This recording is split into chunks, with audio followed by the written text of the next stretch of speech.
Good evening, everyone. Welcome to the Planning Board meeting, January 28th, 2020. I believe we have 4 bills that have been passed around. Has everybody got a chance to take a look at those? Julie's got them all. Okay. Yep. Julie's got them all. Paul, do you want to just go over them quickly? Sure. Well, 2 of the bills are from Vanessa and Associates, who's been doing the traffic peer review for both the Wading River Estates and the Cumberland Farms, so that's there. We also have received a bill from Serpide, who's our consultant for the master plan. So that fund is coming out of a grant we received from the Department of Revenue. It was a $30,000 grant that we received for the master plan. So that was for the work they've done post discovery workshop. And I'm trying to remember what the 4th bill was. Julie, do you have? Traffic study? We have the consulting, Vanessa and Associates, and then Southeastern Regional Planning. There should be a, Chesia. Yeah, that was oh, John Chesia, thank you. Chesia. John Chesia for the work he's done on Cumberland Farms for the stormwater peer review. All right. Are there any questions on those? Hearing none, I'll look for a motion to approve. So moved. Second. Motion and a second. All in favor? Aye. Opposed? All right. It looks like we have a couple sets of minutes as well, December 17th and January 7th. So there's 2 copies of this December 17th. One has some edits on them. Yeah, I sent some edits in. I figured might as well just throw them out rather than trying to. Okay. I'll go with Right. it. We received those this afternoon, so just wanted to include all of those in your packet. It's my, just one comment on Oran's. We don't really have, any issues with it, other than in a couple cases, it looks like we're making quotes from someone. Typically, we don't use quotations. We could just Okay. paraphrase it. Yeah, I was surprised. I was just I watched the video again. Yeah. I was surprised you said it a separate. I think, Is that December 3rd? Is the date of the minutes we approved? December 17th. No. Oh. Yeah, there was an ed in the minutes. Okay. So she filled in the date. It wasn't in the draft that was sent out. Oh, okay. I think, Lauren, just one clarification, I think, on your edits. On the second page, where it talks about the peer review by John Chesia. Yeah. I believe it wasn't necessarily adding additional traps, it was either adjusting the traps or adding additional. Okay, yeah, I wasn't, this is. The question was, they weren't sized, they weren't big enough for them to get credit for them in their Okay, yeah, I was calculation. trying to remember what that was, so that's fine. Adding additional size or traps? Adjusting or adding additional? Adjusting or adding? Sure. Yeah. and I was present at both of those meetings. It states I was absent, but I was present.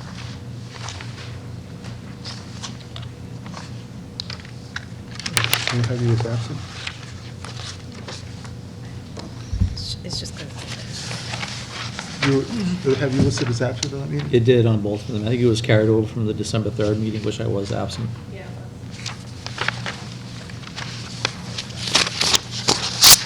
All right, any further changes on the minutes from the 17th?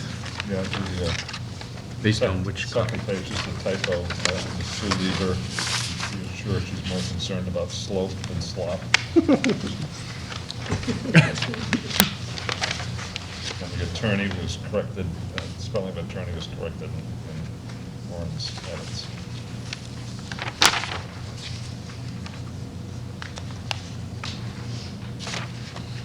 Anything else? All right, we'll look for a motion to approve with those edits. Which edits, for clarity? Okay, let's see. Like, which copy are you working on? Oh, we're working off of the Oran's edits, and then we added, on the second page, recommend adjusting or adding additional traps to meet the town standards. And under Sue Lieber, which way does the runoff slope instead of slop? And that Kevin was present at the. And that Kevin was present and not absent. I don't remember seeing them, do you? Okay, when our votes don't count because I didn't watch the film and I wasn't at the meeting, then you'll go back and be looking for it. You got all those? Yeah, it was just not quotation. Yeah. So we're okay to paraphrase on a few where there were Yeah. where there were quotes. Okay. All right, so do we have a motion with those changes? So moved. Second? Motion and a second. And this is on the December 17th only, so. Correct. Okay. All in favor? Aye. Aye, opposed? All right, we also have the January 7th meeting minutes, to which I missed my first meeting, so I apologize, but I will One pager. see what happens. Nice and light. What happens? Tim runs a The show tight stayed meeting. at home. Huh, Tim, huh? The show stayed at home. So are there any corrections on here, guys? I think you want to just put motion to continue, you want to say 2/1/28? Under the motion to continue, you can have a date. It was a motion to continue to today. Okay.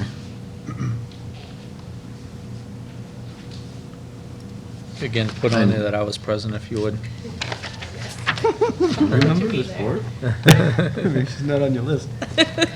Well, if it makes you feel any better, we only had one agenda item and we still went till 9:30, so I guess you're more efficient if you look at it that way.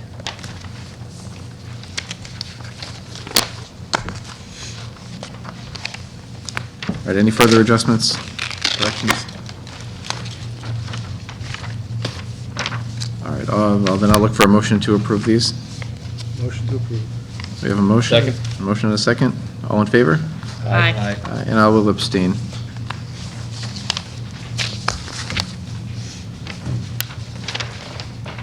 All right, moving on to the public hearing, we have SP 486, which is Cumberland Farms. We're going to need to continue this to February 11th. I'll let Paul just briefly explain so we can move to the next. Yeah, as you recall, when they were here right before the new year, they were supposed to have a stormwater. Our peer reviewer, John Chesia, was going to go out in early January to conduct some additional studies out there. Unfortunately, he had a death in the family, and that has pushed his work back, including this one, and I believe also the other item on our agenda for the Wading River. So with that, the applicant requested an extension to February 11th.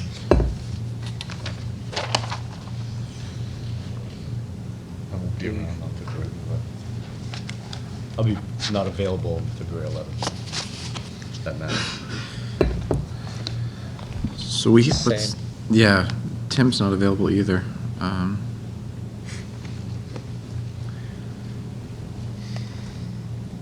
You haven't missed any Cumberland Farms yet, have you? I've not, no. Okay. I think so far, when I talked with Nicole, the only item on the 11th so far was the billboard. So if we continue these, that would be added to that, right? Yeah. So, I mean, I would recommend we continue to the 11th, and if there is a problem that comes up in the meantime with the both of you missing it, then we can continue it again Is that to the your best 25th. estimate? Yeah. Yeah. I'm just curious, the new process we have where you can call in, does that count as a meeting, or does that count as an absence? that you- Oh, the remote? counts as a meeting. That's a Can you call meeting, in? yeah. Mhm. Would either of you be able to call in? No? Not for that one, no. Yeah, no. Because I'll be on the West Coast, so my time will be off anyway. So even if I was available at 7:15, it wouldn't be 7:15 California. So No, that'd be, yeah, I'd still be working. Okay. So, I mean, I recommend we continue it to the 11th, and if we have to continue again, we will.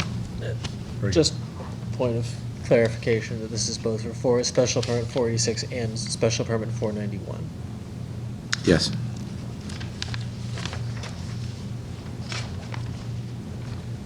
Continuation to the 11th for 480, for both 486 and 491 special permits. Okay, we have a motion. Is there a second? second. All right, any further discussion? All in favor? Aye. Aye. Opposed? All right. Moving on to SP 490, 108 West, South Wester Street, Wading River Estates.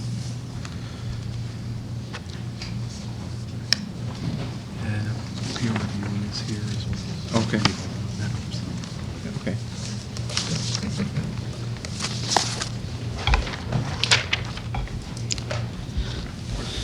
Good evening, Mr. Chairman, members of the planning board. Brian Dunn with MBL Land Development and Permitting, for the record, with the offices at 770 Broadway in Rainham, Massachusetts, for the applicant, Scott and Joan Stormo.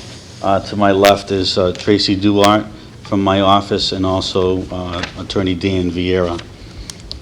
We're here in front of you this evening to kind of go along with what was previously stated at the last meeting in regards to having some peer review comments come to us. We received the John Chessier meeting, his peer review. We discussed that with Jennifer at Conservation about a week ago or so ago. We also met with Paul in regards to actually a discussion on the phone in regards to the traffic study that was being requested from the Vanas Associates peer review comments that we received. So one of the things that we wanted to talk about was that request to have a full-blown traffic study, and is that really something that the planning board really wants us to do for the 37 units? Because, and I say this from my client's perspective, with 37 units, we're increasing the traffic approximately 11.8% and 25 cars in the peak volume, peak hour.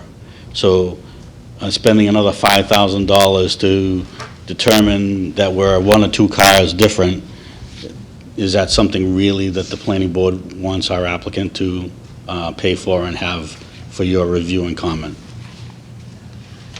And Mr. Chairman, if I could, the data that we're relying upon was done by DOT in November of 2019. So we're really going to be taking car counts for something that was measured 3 months ago. And that's, the majority of the cost is that. It's counting the same counts that Mass DOT has already done.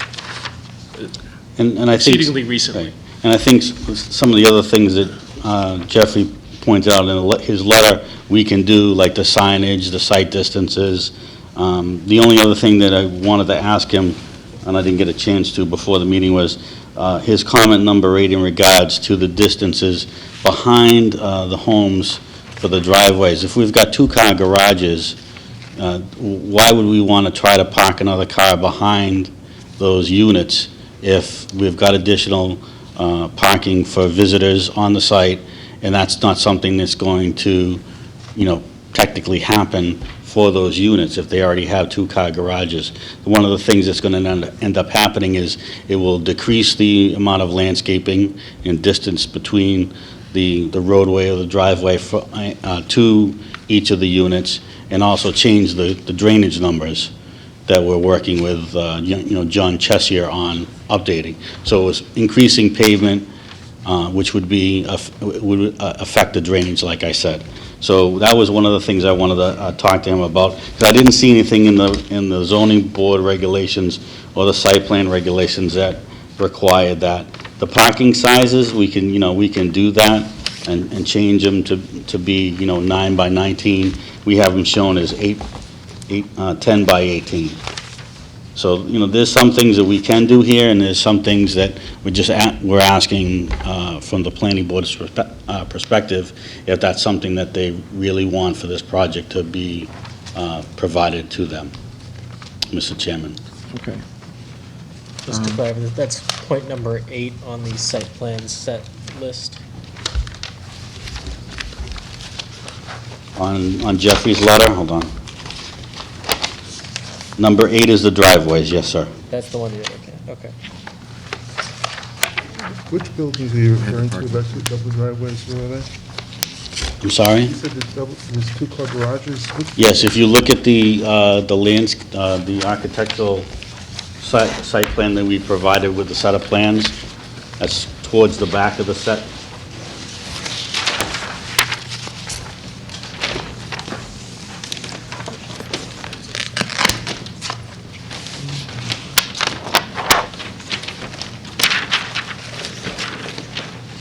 So if you look at the units, this is the front of the units, and this is where the two-car garage for each unit would be. What Jeffrey is asking for is either 21 feet behind here or 23 feet behind here, depending on if there's a sidewalk or not. So, And there is 18 now, which is about the parking space dimension.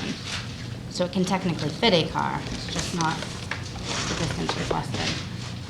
and the size that he's asking for is larger than the size of a regular parking space in the town. So it does, Two things. Are you allowing for parking on the main driveway, main drive? Is there on the parking? main, we don't have parking shown on the street. We have visitor parking around the center area where the septic system is proposed.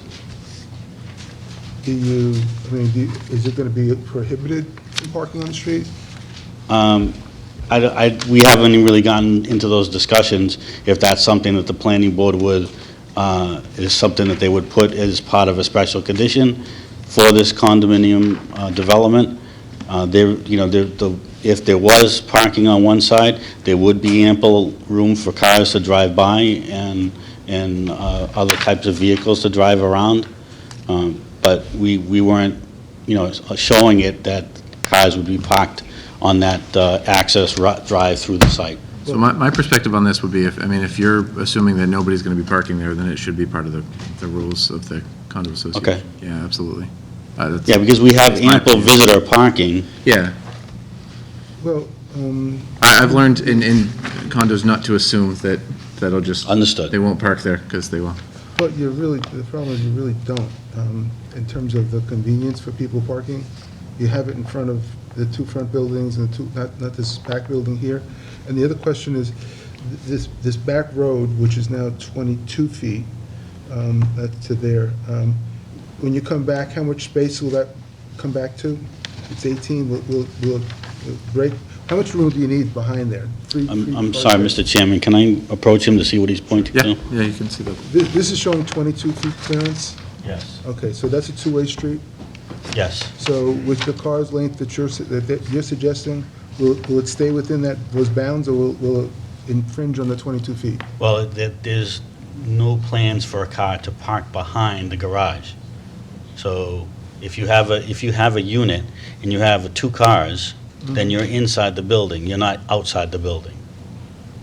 I understand, but if you're having visitors, you're having guests staying over, and again, these are for visitors, but sometimes people may have a third car, Right. unless you're prohibiting them from having a third car, they're going to be parking back here. And the question I have is, will they be infringing on this 22 feet, and if they do, is that a problem? The dimension that's shown now meets the standard town's space size, 22? yes. Yes. So, but if you No, allow... well, no. It's 20, It's 10 by 18, so. Okay, What's the but distance? I'm sorry. From where the garage is to the end of these mounds, I'm not sure what they are. How far is that? What's the distance between the back of the garage to the access drive? So Orin, just for clarification, you're asking if the garage is closed and there's a car parked outside, does the back end of that car hang out into the street, into that 22 feet? So we're showing as 18 feet, so that's the standard parking length in the town of Norton. 18 feet is the dimension from the closed garage door to the end of that bump out? Yes, Which would be the start of the 22 feet of drive. yes. And so he was asking for 23 feet instead of... you have now- No, he was saying, well, we can ask Jeff, because he's here. Yeah, 23 feet if there's no sidewalk, and there isn't sidewalk in the back of the buildings where the garage is. So then he's just asking for one additional foot. 5 Be additional. 5. Well, because the dimension on here says 22. That's the drive. That's the drive. He's talking about the distance between the back of the building to the drive gutter. Where's somebody say here, Julie? The length of the driveway. So if I may use your pen for a Yep. second. So he's asking for distance here to be lengthened. Oh, okay. And then the additional and then 22 is additional after 22. that. Could you show me what Okay. you just pointed to? I'm sorry. Yeah. So what he's saying is, I want this to be 23 feet.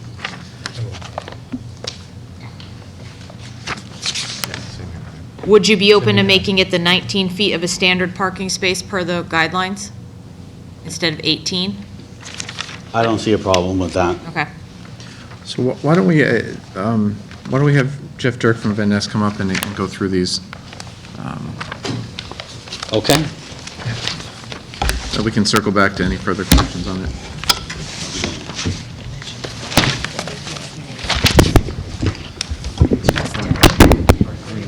Good evening, Mr. Chairman, members of the board. For the record, my name is Jeffrey Dark. I'm a partner with Vanessa and Associates, and as you heard, we're the town's review consultant on this project.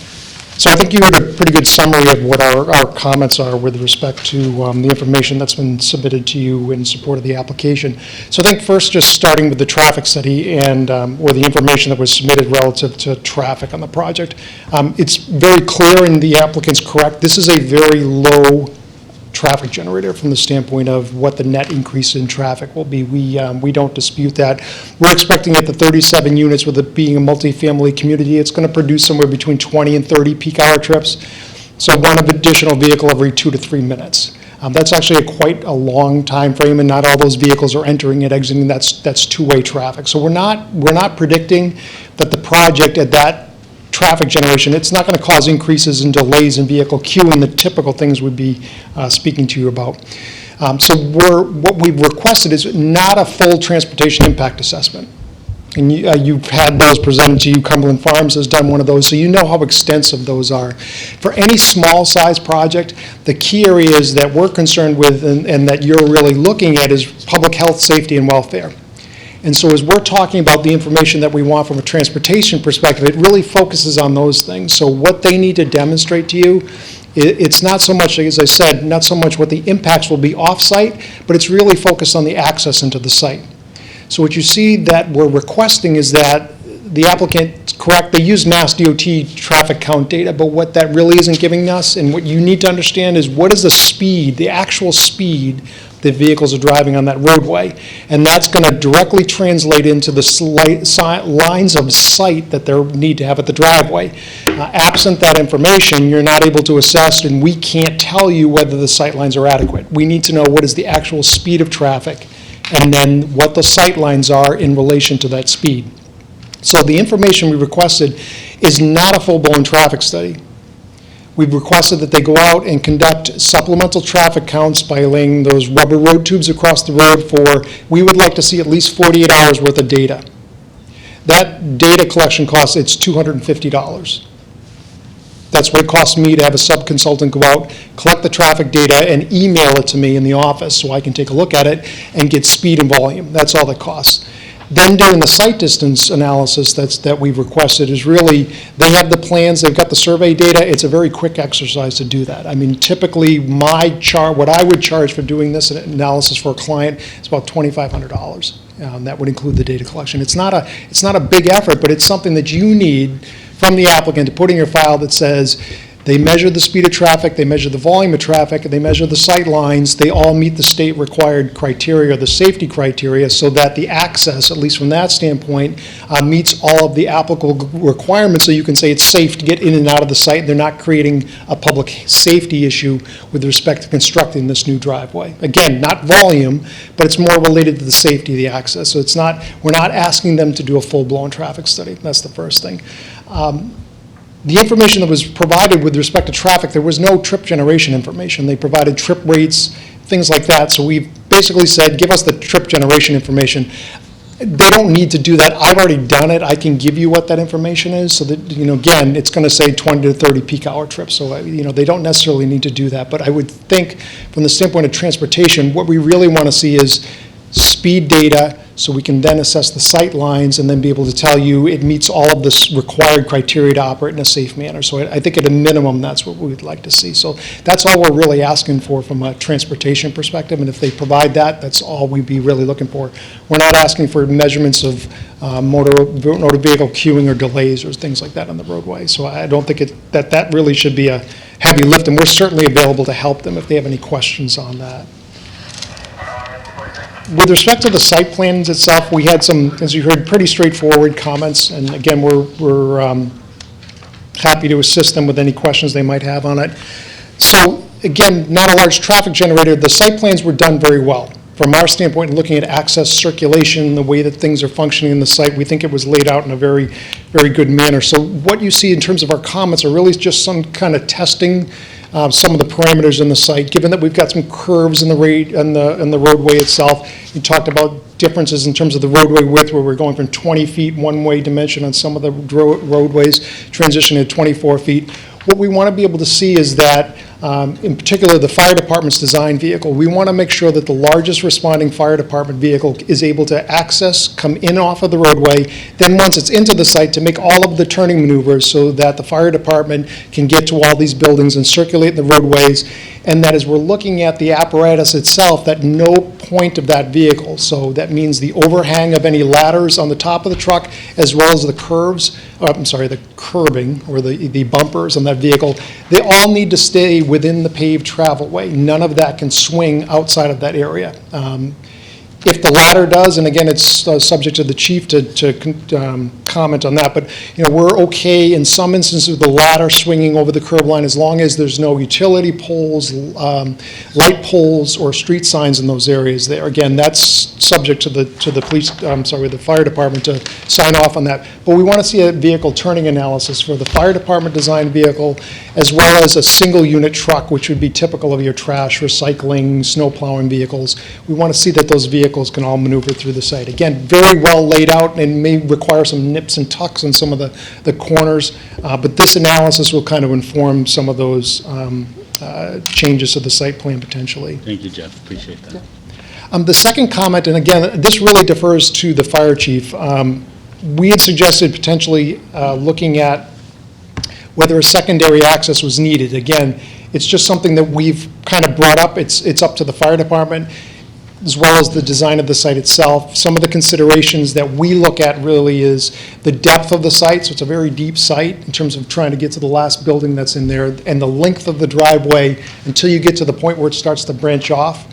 In some instances, maybe longer than what the chief would want to consider for first having only one means of access.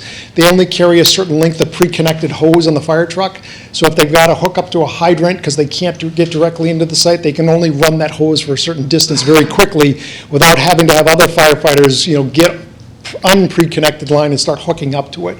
So it's really just something that we've suggested. If secondary access can be provided, that would be great. If not, we defer to the fire chief as to whether this access and the building configuration, if the units are sprinkled, that comes into play as well, but we defer to them on that. We just raise it as a consideration.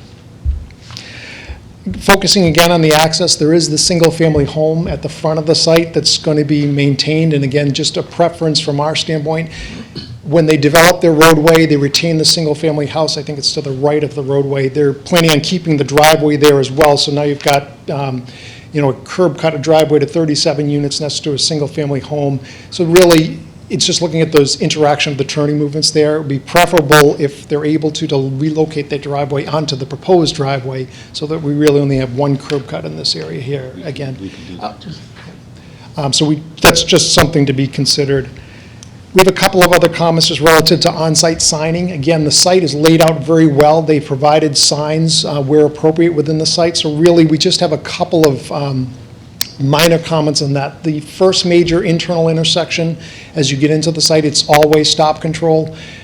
Typically, you do need to meet warrants for all-way stop control, just like a traffic signal. So all-way stop control is a similar type of criteria, and you're not going to meet the criteria there. So we've just suggested removing some of those stop signs, and primarily what we want to do is let traffic free flow into the site and really stop the traffic where it's approaching the crosswalks and things. So that's, again, minor comment. The same thing with just adding some crosswalk signs. There's a couple of mid-block crosswalks that we just said you want to add some signing just to kind of point those out. People expect pedestrians at intersections, but not so much in the middle of the street, so just some signs there. There's a couple of comments relative to some notes to be added to the site plans. They're all standard. It doesn't affect the layout of the site or anything like that. And I'm leaving the driveway conversation for last because that might be a little bit more of an extended discussion. And then the last thing is with respect to the sight lines.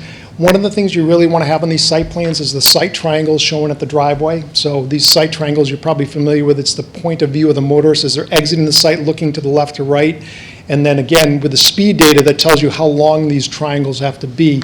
That's going to define an area adjacent to the curb where you want to make sure it's kept clear of at all times of any object that might be in excess of 3.5 feet in height, because that would block the motorist visibility. So having that on the plans physically marked, the plans that you endorse, along with a note that says that area is to be kept clear, and we actually have suggested language for that note, it's helpful for the applicant as they think about placing objects in that area. It gives them some guidance, but also to the extent that you need to enforce some provision relating to sightline maintenance of the driveway, it's very clear, it's black and white. The building inspector or zoning enforcement officer can very easily go out there with his plan and just say, you know, here's the triangles, we can't have stuff in this area because it's blocking sightlines.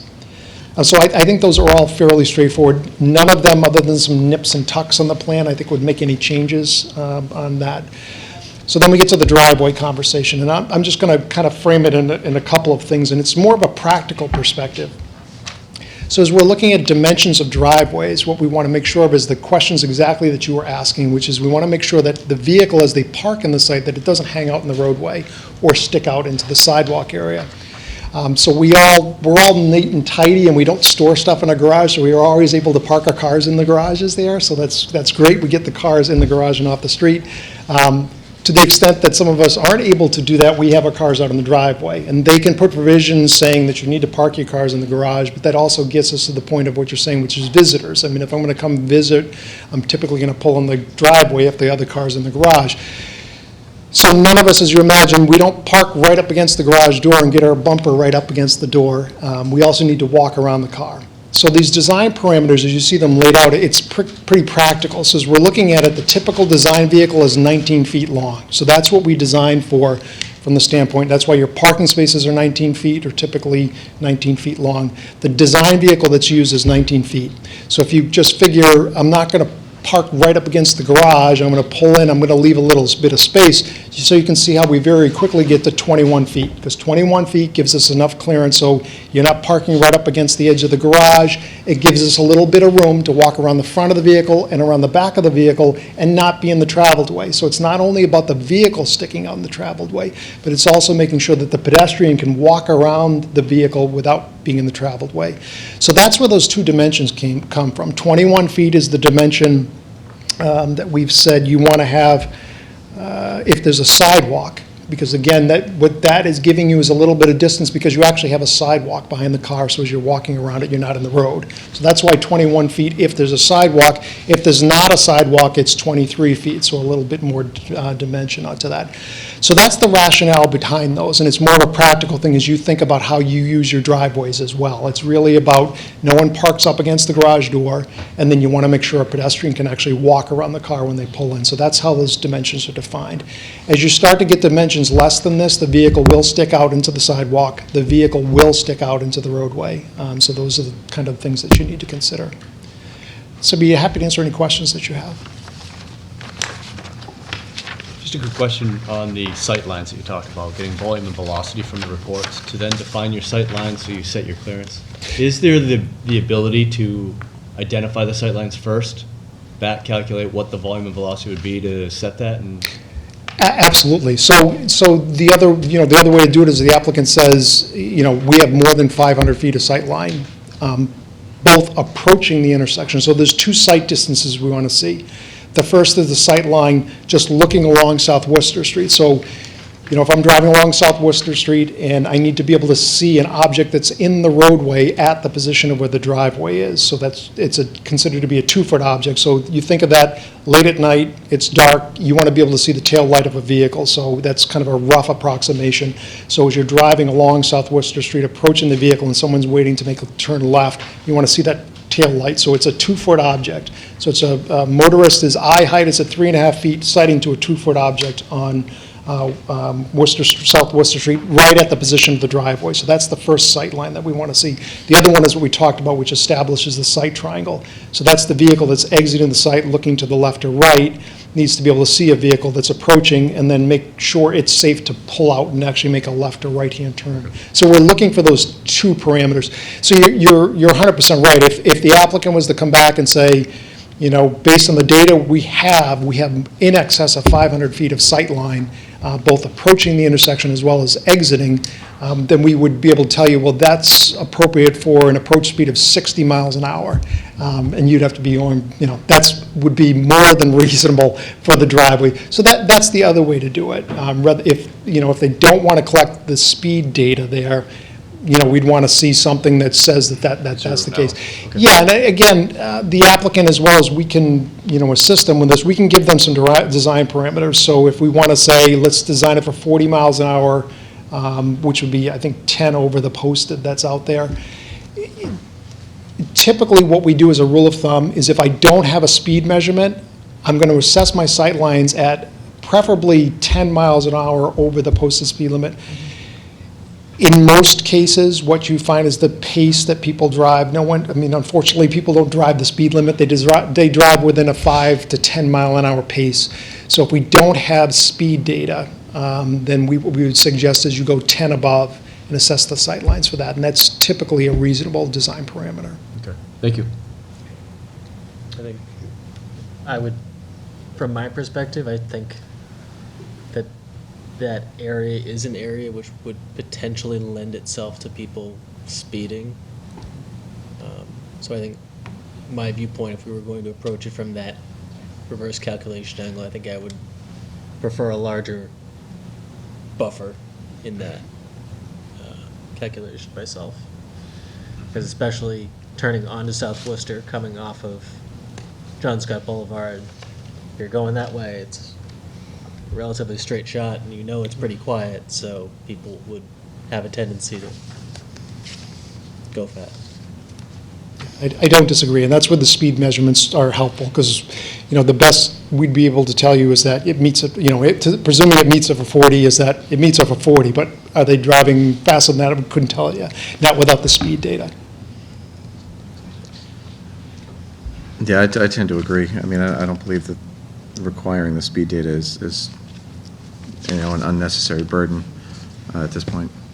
And I would suggest it doesn't need to be 72 hours to this extent they want to keep the cost down, but it's not, I think it's $25 more each day. Once they set it out, the cost is the labor of setting the recorder out there. Once that's done, it's like $25 a day for each additional day that you want it done. That's basically what they charge. So It's the smallest increment they felt was a normal amount to do, because it's not any actual labor. Exactly right. If you get 48 hours worth of data, which you're going to get they should be measuring the speed of 5 to 10,000 vehicles over the course of that time period. It's going to be a good database to be able to look at and get a reasonable approximation of what the prevailing travel speed is. Is it, I think if we're going to do 48 hours, given that there's a church in the direct area, would it make sense to maybe do Sunday, Monday? You could. I think what you find is that what we typically find is that you're going to get higher speeds on generally a weekday. We generally find when people are coming to and from work that's in school. Unfortunately, during the school time period, yeah. I'm assuming that the church is a traffic generator on Sundays. Yeah, I think what it might show you is, more data is better, but it's not necessarily going to change things too much in terms of what the speed is. But sometimes you're interested in getting that just so you know what it is, but, hopefully people aren't speeding to church, I would think. So, yeah, it might show some differences in the data, but we typically do for a residential project, 2 consecutive weekdays usually gives us enough data. If they were going to have parking on one side of the street, what would be the is there enough space to do that with the site? As long as, so this is it's a small project from a density perspective in terms of the number of units. If you're going to have on-street parking, you do want to have a 24-foot dimension on the roadway width that's there because that will accommodate occasional on-street parking and the ability to be able to get by the vehicles that are there.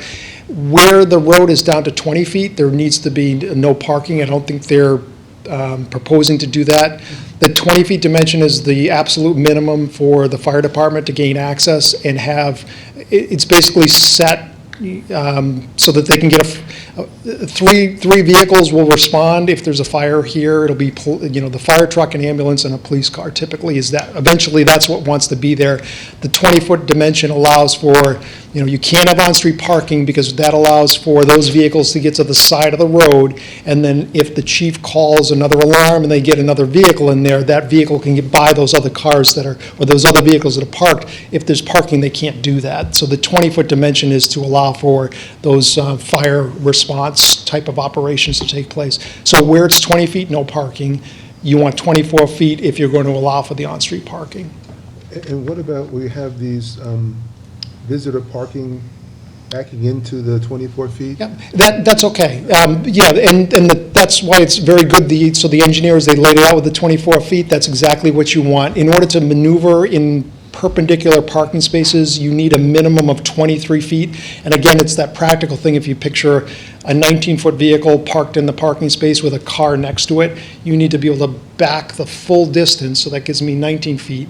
And then I need a little bit more to be able to cut my wheel. So 24 feet is perfect. The absolute minimum is 23, so what they've got behind those parking spaces is what they need.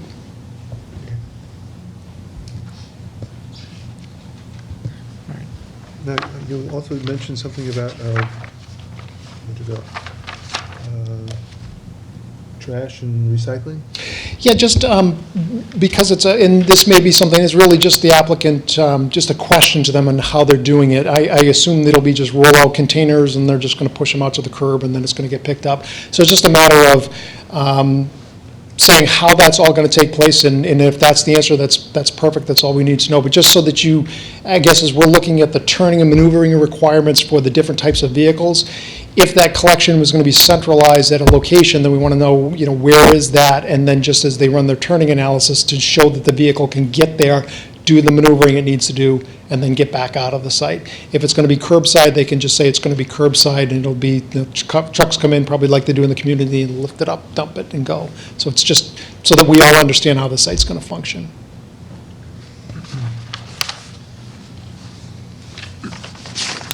Anyone else with questions? No.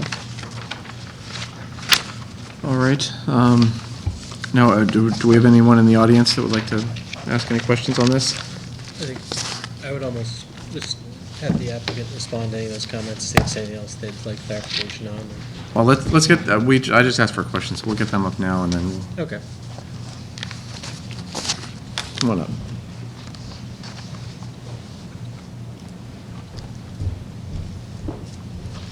Just state your name and address for the record, please. My name is Susan Hallahan, 118 South Worcester Street, so I am right in the middle of the project.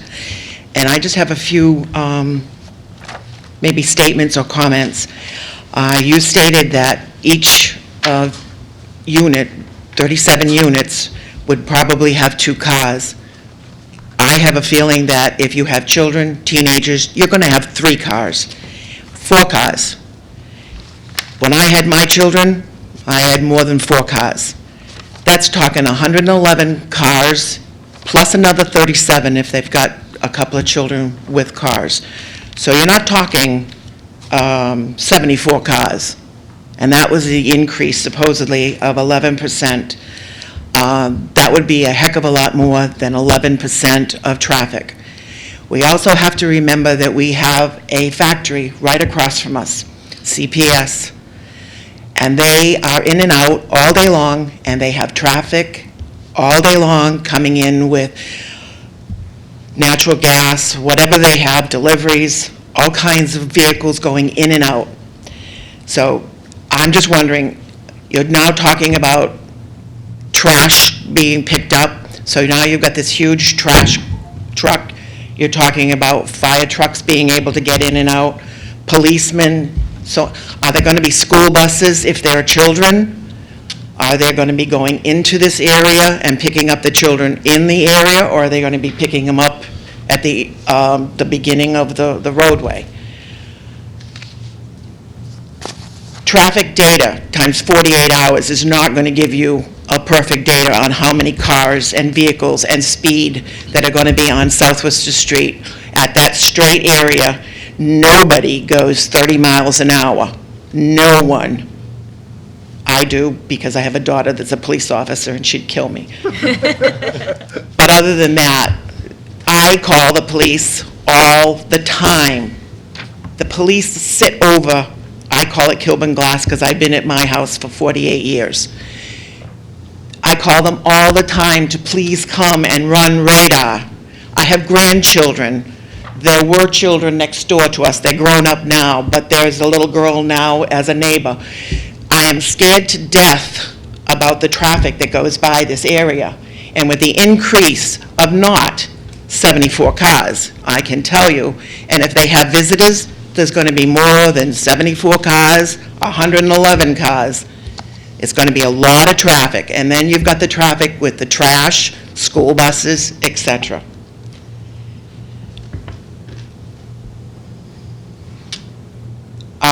Your 500 feet, you said, for the site was a normal site for right and left exiting the property. You've got a straightaway, and then you've got a curve right after my house, and you've got a church down, Totley Methodist Church. I mean, they go like crazy. Is 500 feet going to be enough for a sight line if they're going 50 and 55, 60 miles an hour? Because nobody goes 30. No one goes 40. I've had, at least in front of my house, hit my tree, hit my mailbox, and hit a car in Kilburn Glass, at least 4 accidents of cars right in front of my view. And I'm not even on the curve, I'm on the straightaway. So I'd like you all on your planning committee to take all of this into consideration. These are the questions, and I'd like answers that I have at this time. And just for an FYI, no one has approached us about any of the plans of this area that's going in the back. And my land and other people that are here too, all our houses, all our land goes right up against it. And we have not been approached one way or another to let us know how close, how far away, what's going to be dug, what's going to be left. We have many questions. Thank you very much for your time. Thank you very much. Where is your unit located? Hello? She's right next door. Yeah. Which one? What was your address again? 118 South Worcester Street. Okay. I'm right across. See on the map on the screen, ma'am? So the blue box is the Oh, right site. there, okay. Yeah. Where would you be? I'm right across from the factory, Okay, so just to the right of the blue box on the screen there? probably. Okay. I'm the White House with the red trim. I don't know if it shows that. What was And your I've name? got I'm sorry. Garages in the back, Halloran? garages in the Oh, front. it's right here. So you're on the edge of the property.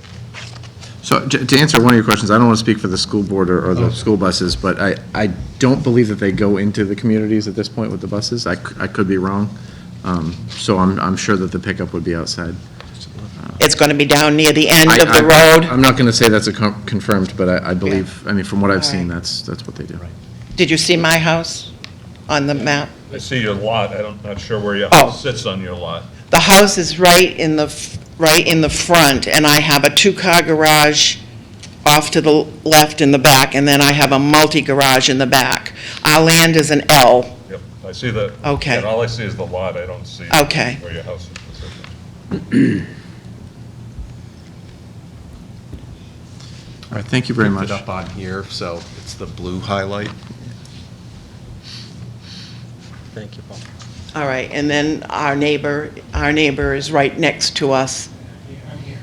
Oh, okay. To the, Small one right next to that line, we're here. Yeah, to the right or to the left next to you? to the left, the left. Okay. All right, thank you very much. Thank you for your time. Yeah, jets out, yep. Does anybody want to speak to any of that?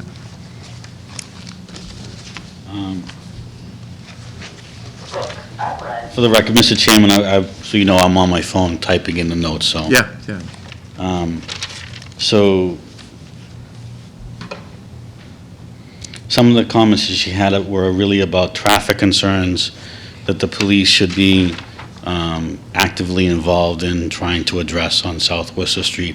If speeding and accidents are a problem, it should be something that the police department is probably very well aware of and has been monitoring it for some time, I would hope, and, addressing it accordingly. School buses, like you said, it's really up to,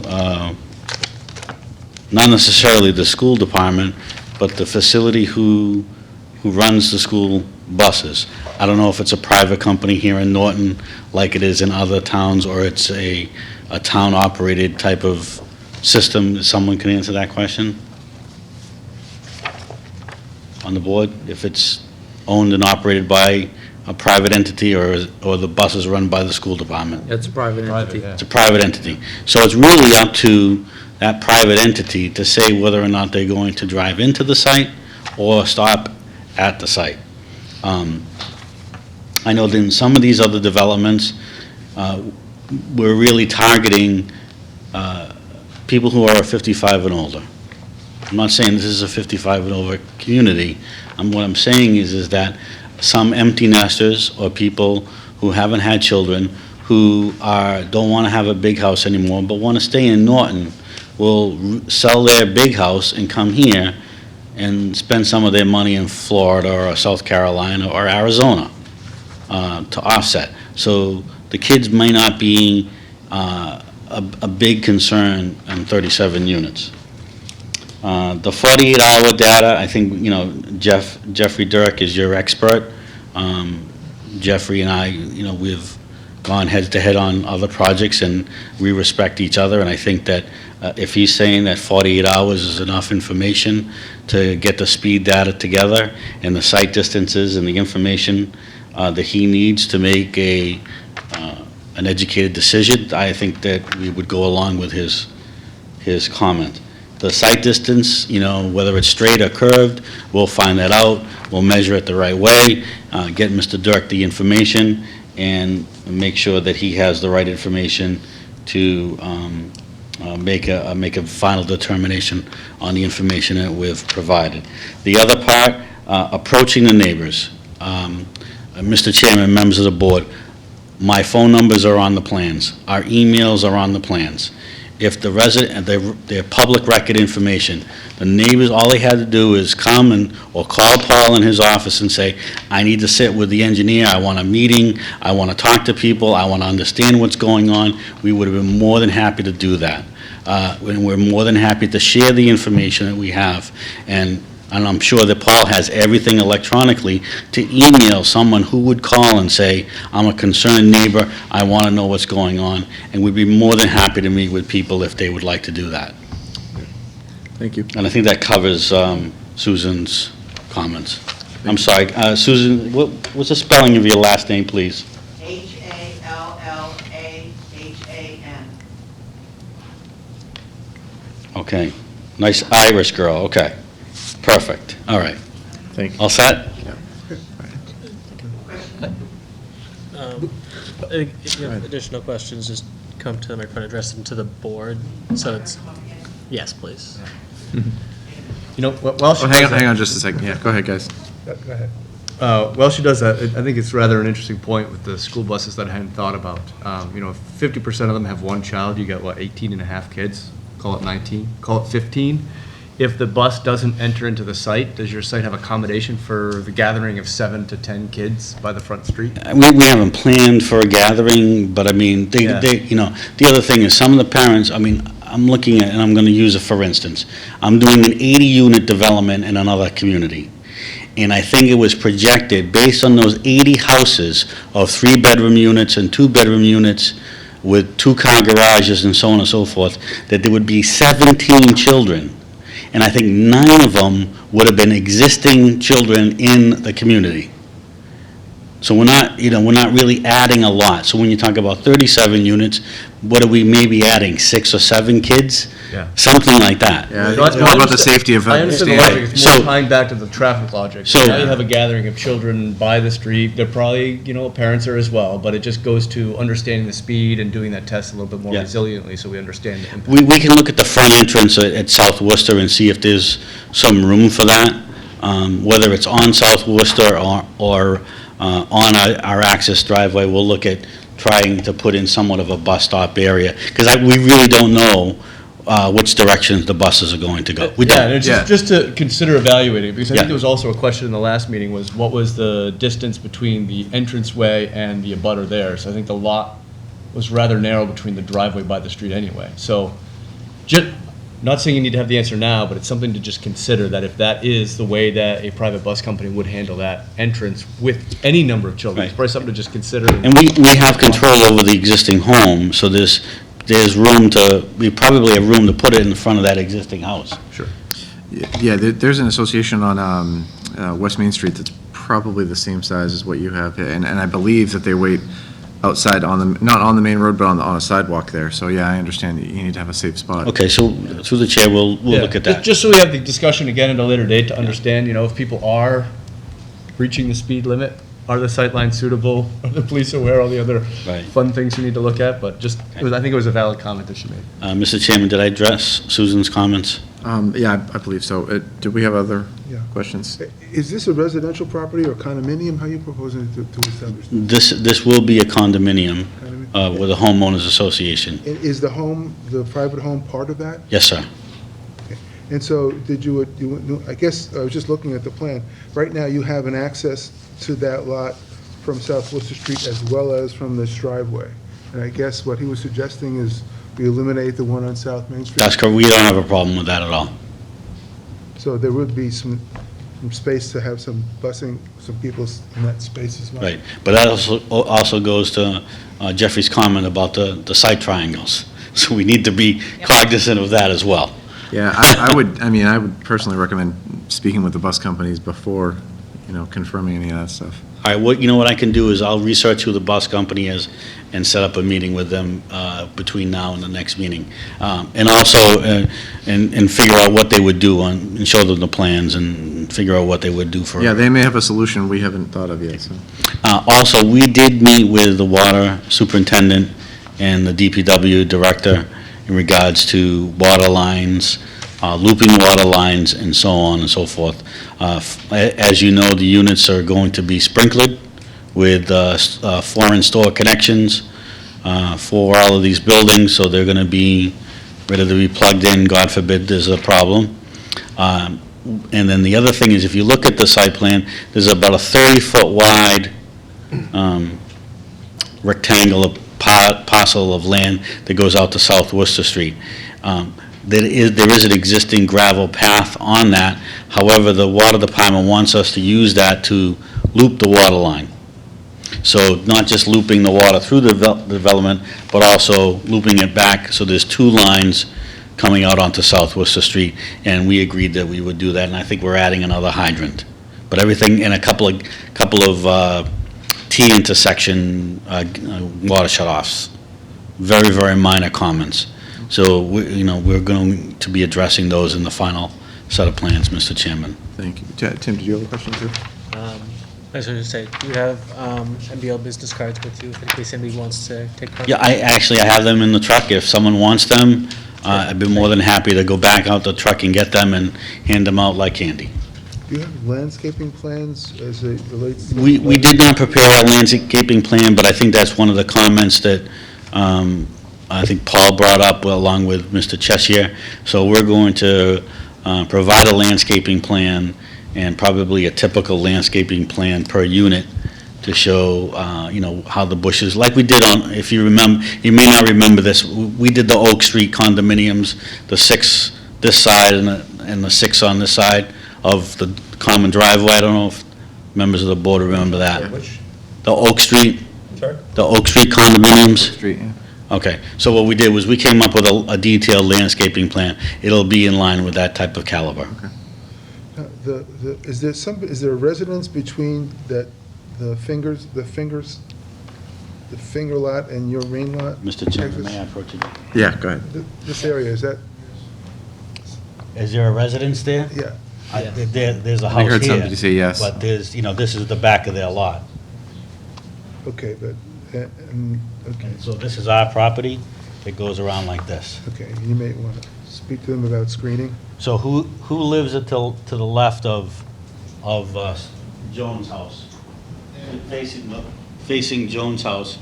Who lives to the right? So we're gonna keep all the comments to the board So everything just direct to the board, and then we'll have, yeah. I don't know who lives to the right. You do. Okay. Okay, we'll So yes, we'll deal with Warren, that someone separately. lives there. That's, We'll leave it at that, yes. Yeah, That's an someone lives occupied there. lot that's not owned by them. okay, Julie, you had a question? So I can't find it really quick, but Jeffrey, did you have a comment about them looking at traffic accidents or reports just in that area to that neighbor's comment? I wasn't sure if that was something that, was that in your letter? So we didn't ask them to look at it. I looked, so the state has, the police department, anytime that there's a motor vehicle crash, it gets reported to the state. The police department reports it or you report it. Either way, it ends up at the state. So we didn't ask them to look at it. We looked at the state's database for that entire stretch of roadway. And the state basically publishes high crash locations. So if there's, it's not to say there's no crashes on the road, because I think there's testimony that there is. The question is the number of crashes occurring on the roadway disproportionate to the volume of traffic on the roadway? And based on the information that's reported, it's not. So there's no high crash locations. If there were, it would show up on, it basically have a heat map, we would see it. You can look up for any address in the Commonwealth. There are no high crash locations along the entirety of the roadway. We looked where the site is located as well as at any of the intersections as you went away from the site, and there were no high crash locations. So we didn't ask that the applicant go and research that. Not to say that the crashes aren't happening, but it's not disproportionate to the volume of traffic on the roadway. And that's just crashes, that has nothing to do with the rate of speed that people just. Has nothing, well, the crashes can be attributable to the rate of speed, but you're right, it's really what they're looking at is a crash rate, which is measured per million vehicles along the roadway, and then comparing it to state averages. Do we have anyone else in the audience that would like to come up?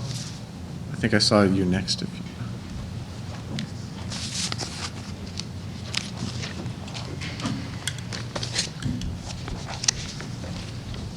Just state your Hi. name and your address. I'm Mallory Harper, 92 South Worcester.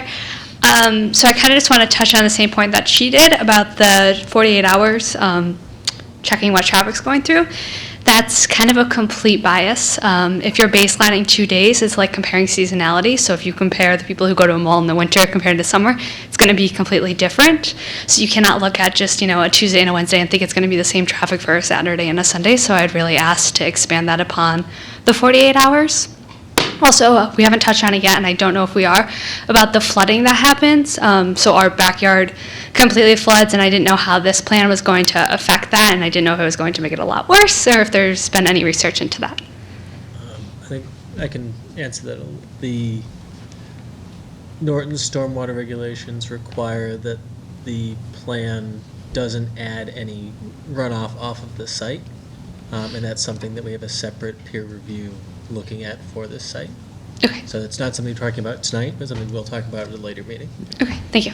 Can I just add, Conservation Commission is also looking at this, so they're taking a pretty deep dive into the floodplain issues and flooding. Yeah, that'll definitely be looked at from all angles. Okay, perfect. Thank you. Are there, before you sit down, are there any particular times, days that you believe are worse for traffic or the speeding or? I'm not sure. I work in Boston, so I'm like never home throughout the day. So I figured I'd ask. All right. Next, sir.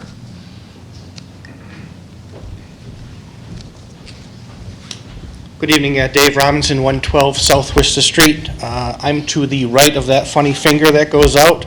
108 is to the left of that, and that is a very narrow piece of land, and we're very concerned of what they're going to do. If you're going to loop the water in there, what will it look like to begin with? Will it be replaced back? Will there be any foot traffic, people going through there and all that kind of stuff as you build out there? Again, it's just a funny strip of land. I don't know how it was accomplished and so forth, but it was. We know it as a right-of-way to go out there. Obviously, it's going to be blocked off, and that's fine. Comment number one.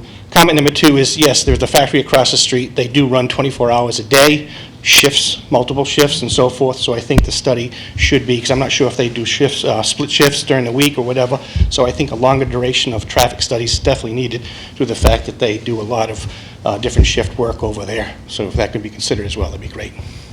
Okay, thank you. Thank you, sir.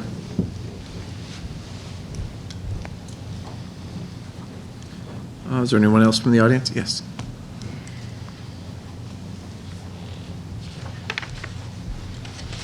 Good evening, Matt Martin, 92 South Worcester. I'm glad that we brought up the flooding issue. I think that's something that definitely needs to be talked about in more detail. I know that we're not necessarily located on a area that typically floods, but it does, and the field completely floods as well. So I want concrete evidence that raising and filling in any land in the wetlands is going to change that. On the subject of traffic, in addition to doing traffic studies on South Worcester itself, we really need to look at how this is going to impact Power Street, which is also notorious for speeding. There's just no good areas for cops to sit there and patrol it. It's pretty ridiculous going through a neighborhood like that and having somebody pass me on a double yellow when I'm going 30. And that happens on South Worcester and Freeman Street, but that's, different area. And in addition to Power Street, we really need to look at the intersection of John Scott and South Worcester, and to call that not high crash probability area is pretty ridiculous. How's traffic going to affect that? How's traffic going to affect the traffic on John Scott leading up to 123 when that backs up every day already almost to South Worcester? There's a lot more at play for traffic than just South Worcester itself, and people do speed down South Worcester quite a bit as well. I 100% agree with that. It's, I moved out of the city, try to get to a quiet area. I want to be able to walk my dog. I don't want somebody going 65 down South Worcester and losing it over the curve and parlaying me on the sidewalk. Those are my comments. Thank you. Thank you, sir. All right, do we have anyone else from the audience that would like to come up? I see somebody, I think. Yep. Come on back. Come on back up.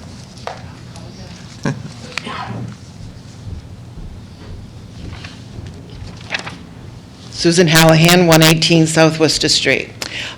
Just to let everyone know, when I said that we didn't know about this project and no one has approached us, my husband and I received on November 6, 2019, and that was stating that it was already going through the conservation, already going through the planning board, the land had been sold, but nothing had been other than that. And then the meeting on December 3rd was canceled. So this is my first time coming to the planning board, and every meeting that my husband and I have tried to go to the conservation has been canceled. So we're here now stating our questions. When the gentleman mentioned about the wetlands and the water backing up, my property does not have that problem at this time, has not had the water coming in. Down further does. But my land, the way it is down back on that L-shaped, is high on a hill that connects to the next property, which I've always called the Prosky property, and it has the stone wall, the original stone wall that goes up the hill and then down our property and down the side.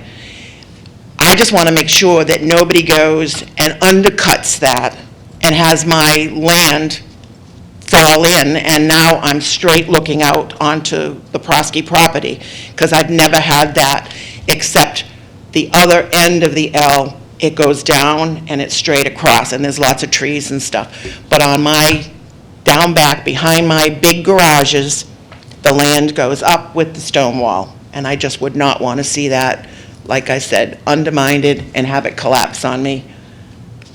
That's one of the things I like about my land, and it's an original stone wall, and I don't want that disturbed. Thank you very much. Thank you again. And to address the additional comments about the flooding and the water, that's all going to be discussed at great length at future meetings, so. And if you have any comments or thoughts that you have during the week, all of these plans are public record. You can come to Town Hall anytime and look at them. You don't need to wait for a meeting. And in fact, if you email us, we'll be happy to, actually now we think we're finally getting the technology, but for now, if you want to email us, we'll gladly email you all the files that we have. All right, are there any further questions from the audience? Anyone on the board have anything additional tonight? Yeah, a couple of questions. Have you developed elevations for the buildings? Curious, particularly with underground garages and three-bedroom units, how tall we're talking about in terms of buildings? We haven't submitted elevations, Mr. Chairman. We can, if that's something that the planning board is requiring us to submit. I don't, I'm It's important, particularly where you're so tight in the neighborhood, to know what it is that it's going to look like from budding properties. And there has been some mention of your, for lack of a better word, the current cart path strip. And I understand that the water department may require a utility loop through there, which actually brings me to another question. Have you determined whether you're going to use underground utilities in the site? I see young lady That's nodding. what's Yeah, that's what's on the plans. Would you be comfortable with some type of easement or, deed restriction on that strip that would, A, allow for utilities, but, I, for one, wouldn't want to live on two adjacent properties with people walking up and down if there's access somewhere else. So the short answer to that is, I think the gentleman and I had spoken, and, if our only use of it is for a water line or for utilities, we would likely look at it to retain the easement to ourselves and convey the fee interest to the neighbor who lives next to it. Right, but my concern would be that there not be developed a walking path, perhaps even some fencing across it so that... We wouldn't own it, he would. We would convey to him the fee interest and retain the easement. Oh, you're conveying the... And use it as a utility easement. What I said was, if there was no other use other than the water line, because, we're not going to convey it to him now and then have somebody come Sure. in and say, oh, use that for your secondary access. Oh, we don't own it anymore. But we would have it, it would be of no interest to us or a condo association on that strip, other than for looping the utility. So we could convey him the fee interest and just retain ourselves an easement. Okay. And then the neighbor can. Thank you. All right, anyone else? All right, so I guess we're going to have to continue this. One more question, and I'm not an engineer, so I may not be picking up on it, but you've got elevations on sheet C61, elevations that show what I assume are existing contours. Have you developed the finished contours? Yeah. This is you're looking at the finished contours. This is the finished contours. These are- These ones here are the existing contours that are gray. These darker ones are the proposed contours. But what about so that the darkest one, that is the maximum height?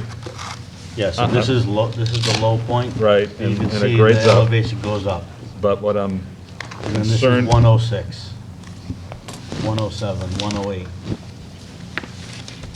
Is that, so is this existing or proposed? The dark one is proposed. The light one is the existing. So we're talking about 108, And that's 107. And it's bringing the stormwater to the catch basins that are over here. but you've got, this is what I'm trying to understand. You've got what I assume is existing 100 feet, for example, right here. Yes, But you've got a dark line of 107. that's correct. So we're filling that 7 feet. That's what I'm trying to understand. So again, for purposes of trying to get a sense of the visual impact on abutting neighbors, you're at 107 plus the elevation of the building. That's correct. So I think elevations would be And then useful. you also have to think about how far back this is from South Worcester Street, where these homes are way down here. And they're probably not going to see this because of the trees that are going to be remaining. Well, here again, it depends on, because we don't have the elevations further out, but if you've got 107 plus 3 stories, plus a pitch of a roof, you're probably 140 to the top of the roof. So to expedite this, we can ask for, we're going to continue this and we'll ask for the elevations. Not a problem. You don't want And to see a castle coming out of the trees. Well, I don't know that I want to see it or not see it, but I think it's important that people know what it's I going to look like. agree, yeah, absolutely. And now, before we continue with, though, I think we were talking about the traffic study, and, so what are folks' thoughts, 48 hours, or are we thinking longer? I I don't think think. To the extent it's helpful, we're not looking for the outliers. So what we're looking for is what's known as the 85th percentile speed. So people may be going 60, 70, but if that's like two vehicles, that's not what we're looking for. It's the speed at which 85% of the vehicles traveled at or below. So you could do like 7 days worth of data, and it's not going to really show that much in terms of variation, because that's what we're looking for, is the 85th percentile speed, not the outliers. We're not designing for the people that are going way, 10, 50, 30 miles an hour over the speed limit. If 85% of the people are going 40 miles an hour or below, that's what the design is. In So theory, that's supposed to be what the speed limit is. if you went to post the speed limit, that is the major consideration the state has. Go do your speed measurements, figure out the 85th percentile, and you post it with some exceptions. But I think a period of time, particularly where there's, a church which is going to impact Sunday traffic, a factory that's going to impact weekday traffic, I think, particularly if the incremental difference of an extra day is $25, I think, 3 to 4 days minimum. The cost is, what, $50 to $100? Yeah, my thought was at least 72 hours, but, I'll defer to the majority of the board. So you want 2 weekdays, so at a minimum, if you want to capture a weekend, you'd want to have them set it Thursday, Friday, Saturday, Sunday, pick it up on Monday. So you do 4 days if you want the Sunday. Yep. You want to get one good weekday that excludes a Monday and a Friday. So at least if we've got, that's why we usually do 48 hours in the middle of the week, because we don't do Mondays and Fridays, because they're typically Because people take off, anomaly. So we want middle of the week preferably, so if you want weekend, they would want to start it on Thursday, so you get Thursday, Friday, Saturday, Sunday, pick it up Monday. What's everybody's thoughts? I would agree with that. Yeah. Everybody? Yep. Okay. Yeah, so I think that's what I would recommend as well. As far as continuing, we're going to have kind of a packed meeting on the 11th of February. When is the next meeting after? Would be the 25th. That's fine. Okay. And one, just a quick question, because I'm curious. You list the existing house as a two-bedroom house? Which houses? The existing house that's supposed to stay, one's gonna that's only stay. two-bedroom? As far as we know, yes. I've never been in it, but I knew the family that was originally there, and there was a boy and a girl and parents, so I don't know how that's only two bedrooms, unless it's been retrofitted in some way. And not that it matters, I was curious. Okay. All right, so I'm looking for a motion to continue this to the 25th of February. So moved. Second. Motion and a second. Any further discussion? Okay, all in favor? Aye. Aye. Opposed? All right. Thank you. Thank you all. Thank you very much, Mr. Thank you, Chairman, everyone. members of the planning board. So now we have our discussion on the zoning bylaw committee. Let's do the 25th, right? Yes. Make sure this goes Who motioned and seconded that? All right, everyone, as usual, we still have a meeting going on. Trying to get some action. Everyone? You were here. Thank you. Law of averages. That's okay. Nicole was trying to figure out who made the motion and who seconded it. Oh, no, not you two. That wasn't for you. We're trying to get Kevin a plan set. Yes. Okay, so the zoning bylaw committee. Oh, what a great time. I heard very, very good All things. missed a fabulous 2 things. evenings. Heck of a crew. Right, Chris? No, I heard good things, and I'm actually very, very excited that it worked out. I think it's going to be a huge tool going Yeah. forward, so. Success hasn't been achieved yet. No, Oh, thank you. thank you all. No, so we met for 2 Thursdays.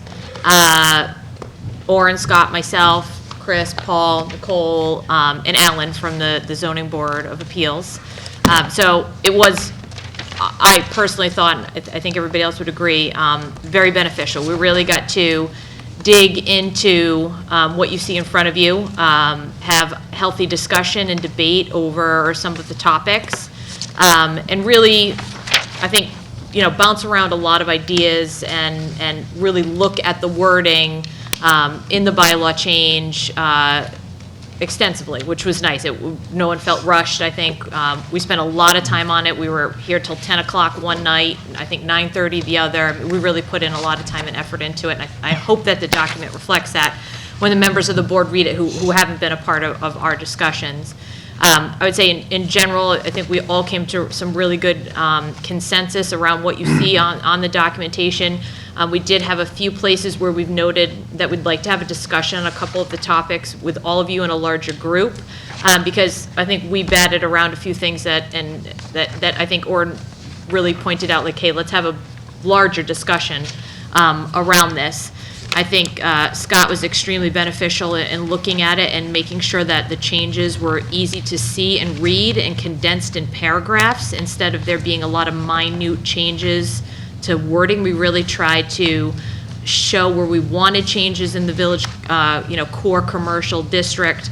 We inserted a whole new paragraph, which hopefully is going to make not only you read it, but when it's presented at town meeting to be a little bit more digestible. It won't look like we're editing every paragraph. We've really focused on trying to find places where we could completely put a new paragraph in there that's specifically for this zone, this core commercial district. And it is written to be a dense area with limited building frontages, lighting, outdoor seating, density that is above the norm, let's say, because we really do want people to take advantage of that. And we did have a healthy conversation around the parcels, which are in the district as well, and suggested adding to, which are in the map that you'll see attached. So, I mean, I personally, very much enjoyed the healthy conversation we had around things. I think we really digested what Horsley and Witten had provided and really tried to put that into the written document you see. So I think tonight we'd hope that we could get some comments from the rest of the board and, come to consensus about adding this to the warrant for town meeting. And then, I'll hand it over to Orrin and Scott for any thoughts that you guys would like to add. I think you nailed it. Yeah. Yeah, from my perspective, as long as I don't have to make any changes at town meeting, Yeah, because that's not going to happen again. yeah. Yeah. Yes, our goal is really to get it in a context that was Yeah. delivered as written, so we don't have that at all. Beautiful. And I think, Scott did a really good job when we started to be, we should wordsmith this. We're like, okay, no, you know what? Instead of wordsmithing A, B, and C, we're going to add a D. And I think that helps in the read of it too, because once you start editing 8 sections, when really you could just say, okay, you know what, we're going to write a clean 9th one just for this core purpose. I think that really helped. And I think we're cognizant of what we've experienced as a board the last few meetings and trying to make sure that what we deliver is easy for the general person to actually kind of understand and comprehend, hopefully. So that's what we certainly we're striving for. So I don't know what the plan was for tonight, but do you want to go through and touch on the items that you thought we should all? What's been introduced is if basically, once we go through a site plan, and if they're not doing much with the property, the building is staying the same, the parking staying the same, we're almost giving them the right to go to Paul and Chris for just basically, it's the same building, it's the same use, there's a change. So that's a real change from what was done before. So we're putting in a lot of things that, these guys have to really come up with new ideas and be kind of creative. But once they've done that, we want to have to keep coming back to the trough.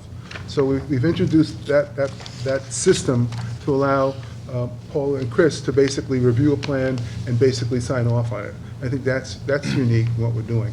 But the other step was this thing in B is trying to leave what remains to us as a site plan review. And so one of the questions we raised, we have all new proposed and expanded top of the shop buildings or any multi-family buildings. any buildings over 5, this is anything that has to come to us for site plan review, 5,000 square feet or more, 10 parking spaces or more, 1 driveway, or anything required a special permit. And that's what we want to discuss with you, because that's really codifying where they have to come to us.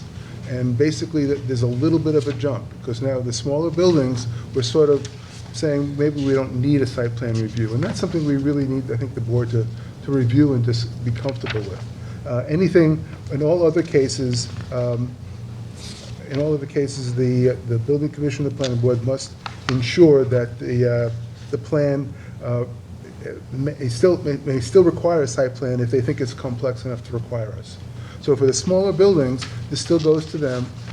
And our feeling was, there's really a lot of getting it to feel. You know, it has to feel for that center and get a feel for it. And trying to go through a regular formal meeting to do that may be kind of difficult.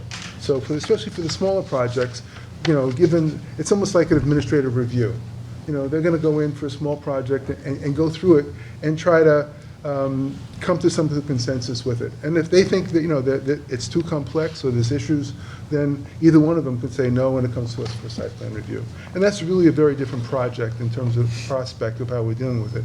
And that's when we really thought needed some discussion amongst the board. I think that's fantastic. For the smaller projects, what we would do anyways is have Paul present it, and we'd ask Chris for his opinion on things, and then we make the decision based on what they said. And I mean, leaving it in their hands, I'm fine with that. I think it's great. And we did add, you know, working with the subcommittee, the provision that if a project fell under these thresholds and it was, administrative approval, they're still subject to all the requirements that are added here. So it's not as though they're catching a break on that. I mean, what we were trying to do is incentivize, you know, redevelopment just within this limited area, that if it's a small enough project with,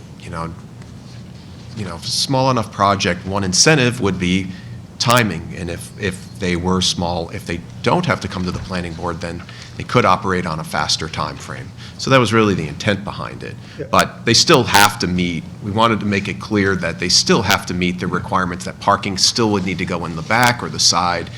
The entryway requirements are still there. They're not exempt from any of these other design and parking requirements. Yeah. The real difference, if you look at B above, I mean, there, the non-residential was at 2,500 square feet or more. We've now upped that to 5,000. There's still right now there's 10 parking spaces, and we were debating whether that should be reduced or that 10 or raised to 20. You know, that's one of the things we were talking about. But that's the real, if you look at it from B to C, it's allowing for the difference between a 2,500 square foot and a 5,000 square foot.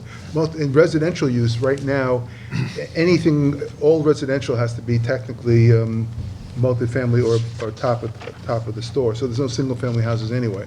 Yeah. So basically, that's covering residential units. Which I If you think look still at needs- the bylaws, you'll see that there's many yeses in them, that's allowed by right.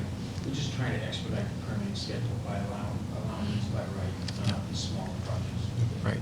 Just to move them along. And so the debate we had on the 10 parking spaces was, is that going to be such a low threshold that any project that comes in will be triggering a full, I should say, a planning board review of the site plan?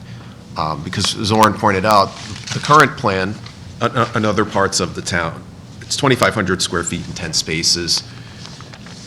Could we consider, 5,000 square feet and 15 or 20 spaces to up the threshold? Because again, most projects that come in, I think you're going to hit 10.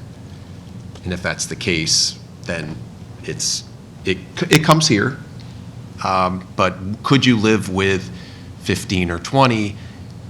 But as a trade-off, recognizing that we think we have, superior design and parking standards here versus the rest of the code. If you trust those standards, then the trade-off is, if it's a small enough project, if it's, say, 4,500 square feet and 15 spaces, that it wouldn't come to this board. I'd be fine with the 20 spaces. I'm thinking of any of those areas now. I mean, they all have over 10 spots. And the fact, and because it's an administrative approval, the carrot, so to speak, is the potential for expedited work. That does give the planning director and the building commissioner a lever to gently nudge the applicant to do what they want in terms of the layout of the site. Yes. Yeah, that And the would give stick us- being, at your discretion to kick it over to us. Right. Yeah. I think- There's still that No. caveat. I think an important consideration. When we see there's a problem, we'll absolutely kick it Or back. Yeah. if they disagree with you and they want to bring it to us and state their case, Right. then they can do that. I think another I don't important. see these projects get tied up for a year and a half Yeah. or so in planning conservation. And then it killed most of these smaller projects. Yeah. We're seeing that happen right now as we speak. So we're trying to expedite these, and make it better, incentivize. I think another important consideration is within, at some point this year, this area will have sewer to it. And with the connection comes added capacity for it, whereas right now, septic systems can limit the size of a project. This is just guesstimating, I'm not coming out and saying this will absolutely happen, but I would assume that we will see larger, once these areas start to redevelop, I would assume we'll start to see larger buildings than 5,000 square feet. It's my guess, but there may be conditions where it happens where a project comes in that's smaller, and we would just want to, be able to allow those, assuming they don't have some other big impact that could happen. I mean, just, we would like that flexibility to be able to, move it here if we need to, but if we don't feel like the impacts are significant, then if they meet these thresholds, then be able to move it. One of the questions that you may want to, when you look at what we're doing with parking, becomes another one, because basically, right now, we're going to be allowing them to accommodate parking off-site as well as on-site. So, and that becomes a little trickier in terms of what we're looking at and how they're doing it, where it's located, and I don't know whether that will have an impact on how much parking. So there's 20 spaces, but if it's all off-site, that's a different site, that's a different type of operation than, okay, it's a typical site where everything's on site.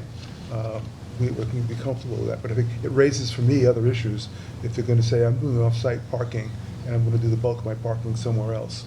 I don't know where that is, I don't know, there's a lot more that goes to that, and I think if we're comfortable that it can be dealt with on an administrative basis, that's fine, but just to let you know, that's coming when we're going to talk about parking and how we're going to accommodate parking. It's not necessarily going to be fixed on a fixed schedule that's in our schedule now. It's going to be reflected off a parking survey we get from them based on other criteria. And that we will be allowing off-site parking, but there is some criteria tied to it. So that's the only question that I'd raise, whether what that means when you say 10 parking spaces. Is it the project requires 10, and we don't care if it's off-site or on-site, or if it doesn't really require 15 or 20? I don't care, but I think that's the only issue that you've got to be aware of anyway, making that decision. I would think that it would be on-site. I mean, if they're putting 20 spots on the site, if it's off-site, that's something completely separate, right? Right. Yeah, so that wouldn't be part of this. Well, no, but it wouldn't trigger, this is what triggers a site plan. So if it's off-site, you're saying it doesn't trigger, so they have 0 parking on site, and it's all off-site, then what you're saying is that would be. Yeah, it wouldn't, I don't think it would trigger, because it has nothing to do with that site then. So how we got to that discussion was, with these 6 sub-clauses, was there a scenario that we could think of that would bypass the intent of the Village Center Core? This is one unique scenario where like, well, what if they put all their parking down there and they get a lease with someone else? We will never look at it. As long as they're below 5,000 square feet, have one driveway, no parking, it wouldn't be required. So that was the one unique scenario I think that we came up with, that we were like, okay, Yeah. how do we want to handle it? We Well, thought but below 5,000 square feet, they're going to require, I mean, it would not I guess a require restaurant second. would need more than 20 spots, but. But it's the intent of Yeah. that space, right? That Yeah. it's not there to drive your car and put 40 cars in the lot. So we wanted to make it some kind of a middle ground where we get people to do these projects without all of the extra labor. A lot of these suggestions on parking and shared spaces were actually sent to us by Serpent. We're actually following their recommendations. Equity of space, a lot of these congested towns have remote parking lots. They park, and a lot of the same cleaners and bankers use the same lots. So we're trying to condense it and make it more usable. Right. I think if we all want a couple And of walkable. to a restaurant or Yep. a music store or something like that. So And- that's what we're looking to do here. And with remote parking, we'd still be requiring them to have a contract. Right. It's not as though it's carte blanche. They have to show it's within 800 feet and safe crossing. So right now, I would interpret that to mean same side of the street. I mean, until we improve the infrastructure crossing 123, Oh, yeah. but there's still legal requirements they would have to have, and so we could, if they lose that contract, I think we would have every right to come back and say, you need to provide it on site or find another place, but if they lose their parking on site, I would think as a business, they've got problems, and we would have problems at that point. They'd still be submitting a plan for parking. They still have to, Yes. yes. So it wouldn't be something that would fly under the radar if it was a situation where the parking was messed up, for lack of a more elegant term, then that's something that can be brought before the board. That'd be my feeling. And that even your kind of like find a bad scenario, it's not like it would happen without people knowing what their at least plan was. That's my feeling. Yeah, it was just, would it be required, right? It'll still be reviewed. And for these businesses, parking matters. You know, I don't envision that someone's going to come in and just go, well, I really don't care about, I'm just being facetious, but that they wouldn't care about parking. They need to make sure they've secured it. And obviously, we do too, so The Sure, number their of parking is backers going to be, will wanna know the it's number of parked. parking is going to be determined outside of a fixed schedule. So we're going to say, okay, we agree, you're going to submit something, and we can talk about that in a bit. But this site, regardless of size, so even if it's under 25, requires X number of parking spaces. And then the other issue would be, you know, again, where you can put it. One of the things that we can talk about too is just where that happens, and again, if you're going to put 20 spaces off-site, you know, it's a different issue from my perspective. So that's what I was a little sensitive to. Again, if it's, so, I think that's the only question I was raising with regard to that. One of the other things that when we get to parking is in at least the models that we've seen, the suggestions from the Village Corp presentation, they suggested that you do have on-site residential parking. You require on-site residential parking. And I think that's something we should review and discuss, because I think that's appropriate. And especially you don't want someone renting something and all of a sudden finding they don't have a parking space because their lease expired somewhere else. How many of these lots have not been developed yet? Because like, in reality, I see, and there are a lot of Wheaton properties up there as well. And this applies to the Wheaton property. Yes. Right, they have to go through the same compliance with the But they're Senate. Dover Amendment, right? So Yeah, they get to- Yeah, we don't restrict them. We Kevin, can- the only one that we know of right now that's not developed Yeah, the one we is know of. Cumberland Farms. So in reality, what So- we'll probably have is, if this will kick in, if any of these owners want to redevelop their property or change the. Right, this is a redevelopment Redevelopment. strategy. This really is a redevelopment Yes. strategy. Yeah. There's- Wheaton has another parking lot right in behind their other one, right between them and the fields. So they do have parking there. Yeah. And the mill post office has ample parking as well, and that's on the big property. Yeah. That's Two or right. 3 lots of parking up behind the library and bookstore. Right. There's ample parking there. It's not easiest to get into or out of, but it's there. I guess, It's the intersection, I agree with you. Yeah. I just want to correct myself too, Kevin, on, remember the parcel behind Bog Iron that Yep. you all approved in A&R? That's a vacant property. 35. Yeah, the number 35 is vacant. That's the one that the owner of Bog Iron, they're looking to expand parking into that area. Got it. So that's a vacant site. So in reality, you put it well, this is more of a redevelopment policy. Yeah. It's So if that were to, and hopefully we'll have redevelopment, it would be really nice if this turned into a downtown Freeport, Maine, but I don't really see it happening. But With the McDonald's, yeah. Well, I know, the sewer going in is a big, Huge. yeah, it's a huge deal.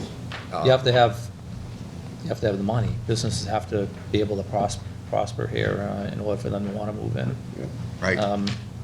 If, so, let's say, for example, right now, lights over 30 feet require a special permit.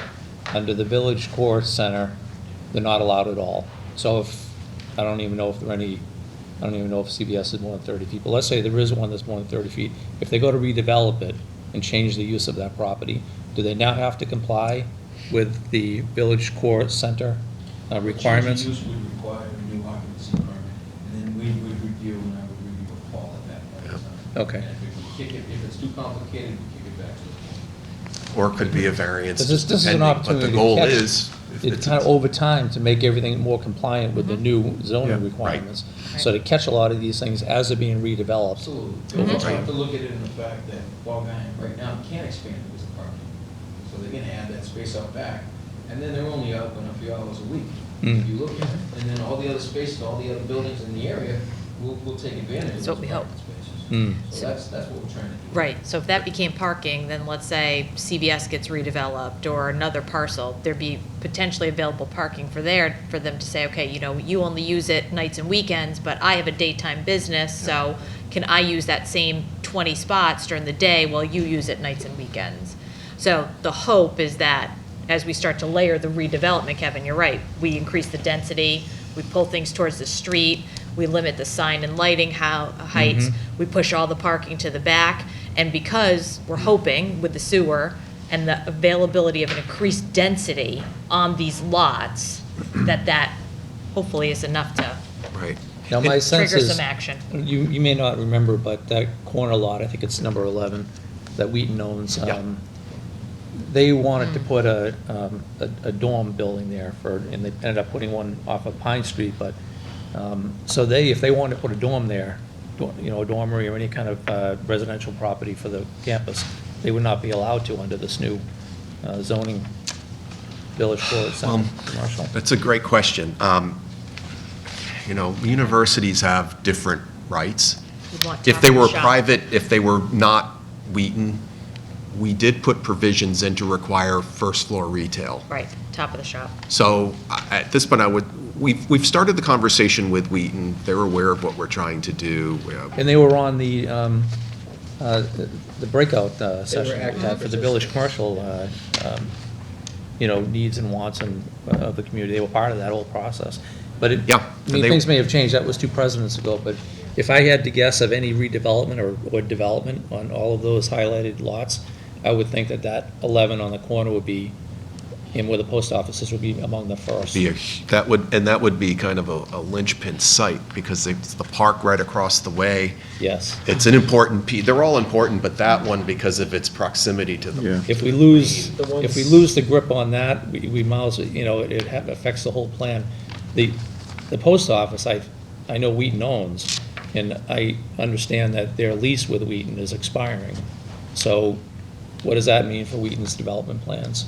You know, so Right. that, the top there, top right is my biggest concern going forward. If we can't make this work for those 1, 2, 3 lots, then The building Yeah. south of that, I think, is locked up a little bit further out. From my recollection of the discussions about this with Wheaton, Yeah. is that the medical building had a longer-term lease in place. And Verizon too, Well, Verizon's across the street. across the street, but But just those 3 properties that you mentioned, I think the southerly one Yeah. is that medical building. Mm. I think that one, the lease on that Okay. is a bit longer term. right, so we. But Wheaton that's another one that Wheaton, where their On public its safety long-term. building is that the one you're talking What? about? Where the public safety office? where is? the doctor's office is. Okay. That's a building that I know the Wheaton team said that, start from scratch, that would be something that they might look to develop. But they were not able to, given the current tenants in place. So to steer the ship kind of back to where we started here, are we okay with 20 parking spaces? Page 12 of the revisions. Yeah, that's where we were, page 12. So we used 10 because we based it off the non-residential requirements, which were 2,500 square foot. Yeah. And we thought if we doubled the square footage, left the parking the same. That's how we got there, so. Then we had a discussion also, do we just take it out and use clause 6 under there to be the catch-all for parking? Right, we did talk about, Yeah. deleting it. Is the 10 requirement even necessary? I think 10 seems a little low, if we're going to keep it in there. I mean, I think 20 is good. Anyone else? I'm good with 20. What are the other areas where you had some questions or wanted input? Oh, I had a question on the, we're moving off of the parking? Yeah, well, I wanted them to go through, Julie had mentioned there was Well, I mean, some that was questions the that- primary one. I mean, Okay. hopefully you guys have taken a look at it. I mean, I think we touched on majority of the other ones. I mean, we did talk a lot about parking, which Orin touched on, both the parking study and how they would drive the parking numbers from that. I think that's the other topic we really spent a lot of time on, but feel free to chime in. Would 20, so would they, okay, so it would be up, we don't want to restrict the use of the land if they, by requiring too many parking spots. Are we doing that? No, this is if they have. More restrictive. Okay. Yeah, All right, it's the other right. way around, up to 20. Yes. Got it. Right. Thank you. And that's just to trigger 20s. whether or not the site plan comes to the planning board or not. But we're taking we're proposing a very different approach. We're proposing a contemporary approach for parking generation that I know Warren wants to talk about, so whenever you all want to get there, I'm not leading this conversation, so. The other two big conversations that we had was on the use table around the term duplex and moving to 2 units per building. That was kind of a big change to that table. And then in that table itself, under the VCC, down around side yard, minimum side yard, we put 2 footnotes in there, as well as the maximum percentage lot coverage for the building to 75%. The 75% was kind of a agreed upon number that we thought you could exceed it, but only by special permit, similar to the setbacks, both minimum side yard for accessory building and principal building. It was 10, but you can go below that, but we want to do a special permit for that. Yeah, the Yeah. draft of ordinance had those 10 and I think it was something else, 50 or whatever it was. And we wanted to encourage them to think outside the box and saying it should be 10, but if you want to even have them abutting a 0 lot line, we're open to it, but at that point, we said, we just want to let them know it's possible, but they would need us, did we say Special permit permit, for it. yeah. Yep. And because I think we talked with Chris, once you start getting closer, there are other conditions that we have to really make sure are applicable, and there's a lot more detail that we want to see. So that's why we did it that way. And to jump back to duplex on the bottom of page 8 there, we omit duplex and we call it 2 units per building. And then by our definitions in our bylaws, we get to duplex, by 2-unit residential. So it's just, Yeah. This is helpful because the term duplex really has a few different meanings, which caused us issues. So saying 2 units, because in this case, you could be talking about stacked units. They are a duplex, but it's not what we traditionally think. So this helps to still create a mixed-use building. And it changes, even though we changed it, and it changes for all the zoning districts, it doesn't matter, because we also still kept the duplex definition in the use table, or the use in the use table, so. but what we were missing was the, kind of the simple definition of top of the shop, where you have non-residential on the bottom, residential up top. We didn't have a slot for that. Yeah. Because it Yeah. wasn't technically a duplex, so we called it 2 units, so now it fits in. Yeah. Can I ask, multifamily dwelling, that's allowed, but single-family dwelling is not, and duplex is not. So, why is multifamily dwelling allowed, I guess is my question. Well, multifamily is defined as 3 or more units. So we are trying to encourage multifamily types of housing in this area. But because it's defined as 3 or more units in a building, it then kicks over back to this use table that starts on page 8. So it would be allowed, so you can do 3 or more, it's just indicating that you could do 3 or more units. But they would have to be top of the shop. Yeah. So in other words, still retaining retail on the bottom floor. So it's Okay. not just like an apartment building. If it is, it'd have to have retail on the bottom floor. Okay. So that's why it could be both. Can I be difficult only so as to hopefully prevent problems on the floor of town meeting? Because I'm a little lost, but let me just frankly start at the very beginning. Common driveway, under definitions. Special permit for common driveway is not required in the village center court zoning district. So under that, you could have a 10-mile, I mean, I know physically the properties don't allow for it, but there's no limit to the length. You go on further to say that a common driveway can be between 12 and 20 feet wide, but there are no other conditions for a common driveway. Would this, and I'm okay with not requiring a special permit for a common driveway in the Village Core Center District, but shouldn't there be a proviso, that proviso being provided that the common driveway meets all other criteria of the common driveway definition?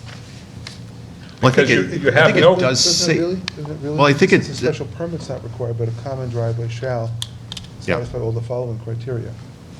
So it still has to. The indent meet is a the- little bit different. Meet those criteria, just don't need a special permit for it.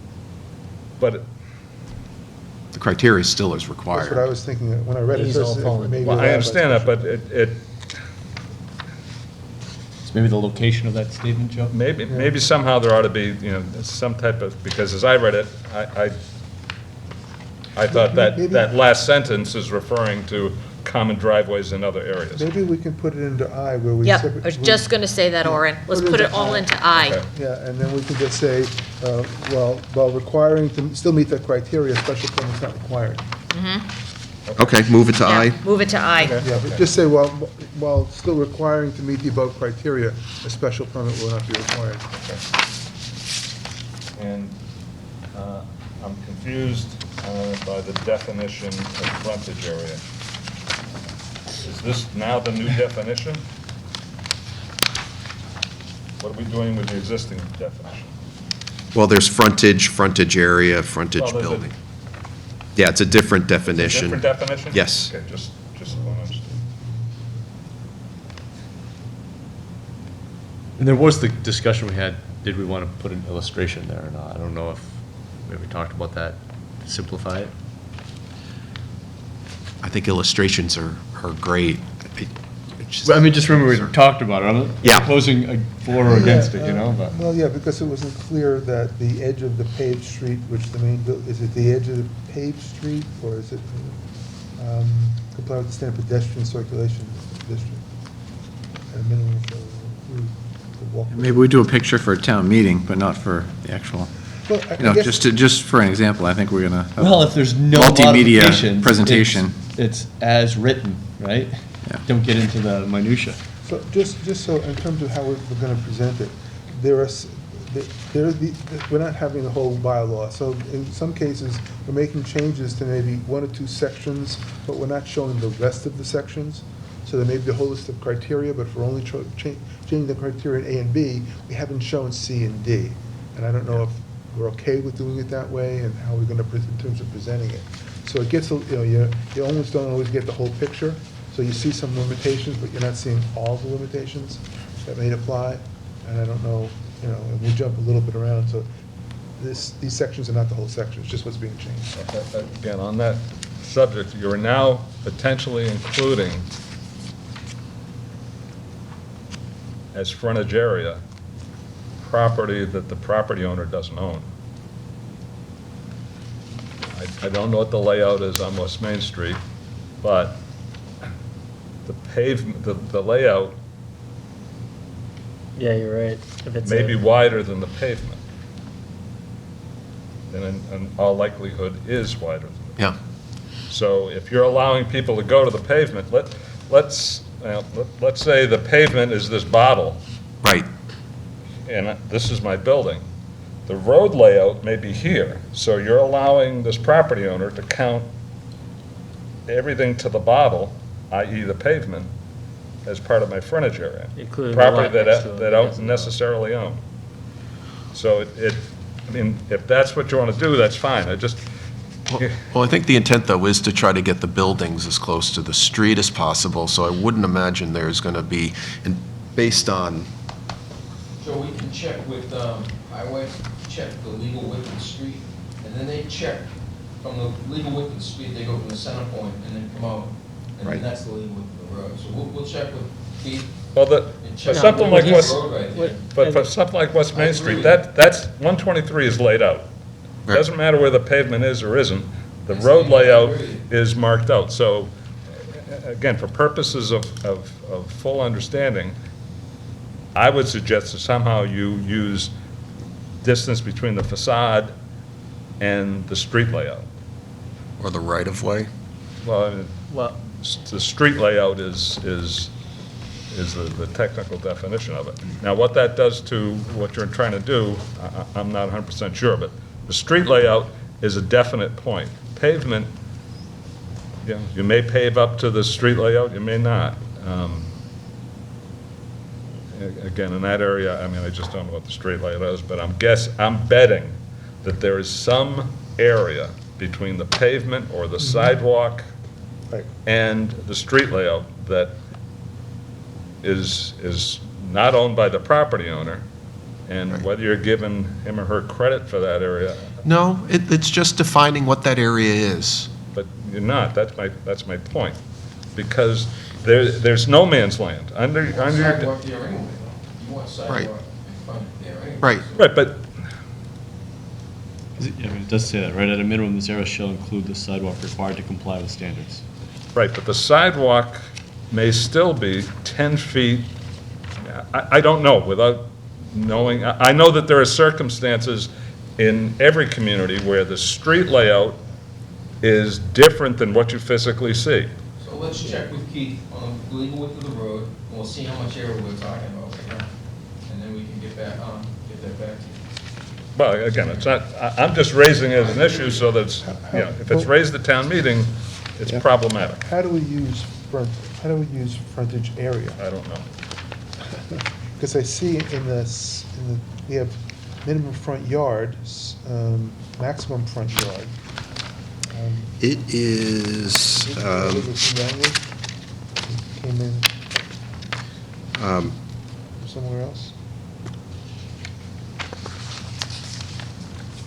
Now, separate from the street layout, do we also have to consider, if we're looking at these lots, I need better eyes.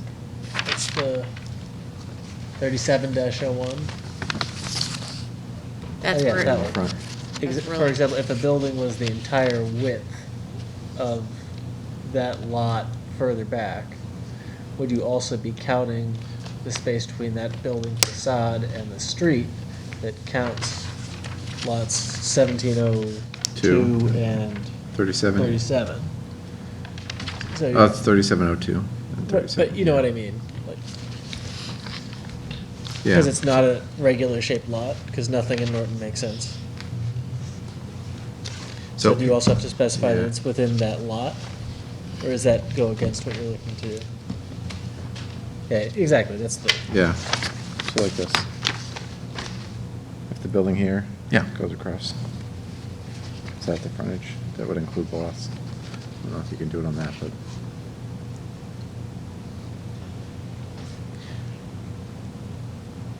Well, let me just first go back to that original question. Frontage area does appear on page 14 under B2. B is property frontage, and it does say parking or travel lane shall not be located in the frontage area except where access driveways are approved. So that's one example. I don't think there's any other, there might be under building, well, While he's So- figuring that out, just so you know, I'm gonna try to wrap this in like another 15 minutes or so. so, I'm not finding even front yard in our current definition. right. We don't have a definition of Front yard. frontage area. No, we don't have a definition for front yard either. Right. We lack I a would- lot of the definition. So, I mean, we can certainly check with Keith Silva to see what the, what the legal width of that road is and see if this becomes an issue, if we need to clarify it. But Frank, it may be more of a problem on Taunton Avenue. Could be, Yeah. yeah. You have a few properties there, but So as a voter at town meeting, what I'm gonna be looking for, not knowing anything about this, is tell me how this new village center core differs from the current village commercial. And if you can show me that succinctly, and I can say that makes sense, then I'm gonna vote for it. Like, for example,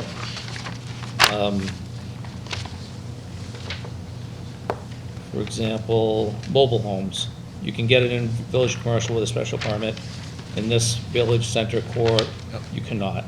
So, I mean, on the chart, it's easy on the chart because you can just highlight it. But as far as all of the language, is all of this language new and incremental to this new zone? It Or is. is it modifications to the existing village commercial? The village commercial, it's all guidelines. So we've ramped that up to standards requirements, so there's a big difference.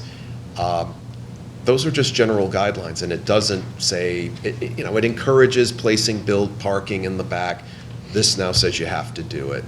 And I think that's the big difference. There'll be a few other nuances. We've added things like stormwater systems have to have an artistic and aesthetic look to it as well as functionality, whereas village commercial, just like with Cumberland Farms, it's a pond. And so we want to make sure that that's. Summarize it that way and Yeah, just say. great point, Like what yep. you just said, but elaborate a little bit more. Here are the main differences between the two zones, the. Yeah, I think, Kevin, you make a fantastic point. That's one of the big things that has come up in every time I've had to go to town meeting is, what are the basics of the changes you're making here? And we get bogged down with these, tiny, minute details, changing a word here and a word there, and a sheet just saying, these are the main differences, whether it's 5, 10, 12 of them, whatever it is. Village commercial, these are the differences, or.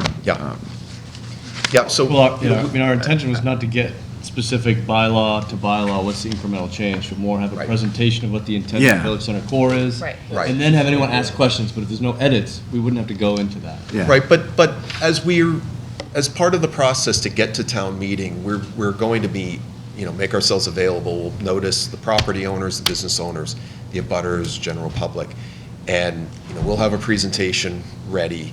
That is an important point to show, here's what it is now, here's what you can do, and then here's what this is proposing. Yeah, in addition to this, I think, is that what you were getting at? Well, a supplemental, it doesn't have Yeah. to be the whole body of the art, of the, Right. of the changes of the bylaw. The highlights. But for What are example. the big differences? If, We were planning on doing a couple of presentations off-site prior to Yeah. town meeting anyway, so we'll. Have that. Right, so this will be part of Yeah. it. We have to tell them, what can you do now versus, here's the building height, here's the setback requirements. That's good, and you have to do that, but unfortunately, 90% of the people that are gonna be at the town meeting are not gonna go to those sessions, so they're just gonna be voting from what's in front of them at that time. And Right. if, like you said, if it's simple, part of it is simply the current village commercial is not defined and articulated well enough in our existing bylaw, you can just say that. As Right. part of this new district, we're trying to refine some of the terminology, language and such. And I've learned we can bring those handouts to town meeting. I've learned that. So. Yes, we will be, Yeah. we will be. And we'll have pictures on it. Mark my words. Well, Chris did a And- good job with the last one, right, to talk about. Yes. Show that, that was kind of the intent. And I then think- just to say, hey, as written, it meets all the intent Yeah. of what you just heard. So, and we should also highlight some of the similarities, like the rear setbacks are the same. So for people who live along, say, Seminary Way, are we going to push the buildings closer to them? No, we're not. We're keeping them at the same. In fact, we would argue that buildings we're encouraging them to be pushed up closer to the street. Further away from your yard. But at worst, it's no different than what's there now. And it would be nice if you even had the ability to do kind of a futuristic design 20 years out. This is what it may look like if all of these properties are redeveloped and they all comply with this new district, and then over time, before and after. We have drawings from West England from the previous, last year's. They've given us some renderings. We'd have to figure out if they help tell the story. They're good, but, yours is I've seen these time-lapse where they show what it is right now and then what it could be, and So people. we don't have those resources to do that. That's some serious I know. design work. I don't think that's the way we should, I don't think the full that is where you should go. There's some visual idea of. But Just saying, visuals of what something the you can buildings illus- could look like is. Something where you can Intent. illustrate the intent of the, Yeah. why are we doing this? People don't have, people don't trust government a lot of times, so when they see a change, they think it's to pull one over on them. But if you explain to them the intent and the purpose is to progress with our, town core center Yeah. in this manner, you don't have to have a whole build-out plan that's, Right. 20 years out. But we have a lot of Somebody photos from articulated. around this area that we've taken, and I think it does a good job of illustrating what we're looking for. I think that's what you go for rather than. Yeah, I mean, we have. Or even photos of towns that have areas that look like what you want. Yeah. 'Cause I think Perfect. I think any kind of, this is what the center could look like image would hinge on what the intersection would look like, and then you're opening a giant can of worms that you don't want to touch at town meeting. Well, Rentham did a fantastic job of that about a year and a half ago. They had a whole industrial building right in the valley behind downtown Rentham. If you drive into downtown on Route 1A, down to the left, in this industrial complex went out of business, they leveled it, and they rezoned it to multi-use village commercial, and then also residential. They did a fantastic job. If you go onto their planning board website, now, it could end up looking completely different than how they illustrated it on their designs, but people got the message. Okay, this is what we're trying to accomplish.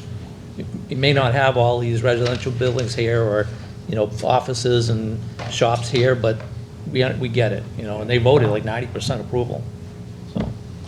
Yeah, the illustrations are big. I think I'd like to go out and take photos when I go to the planner, so.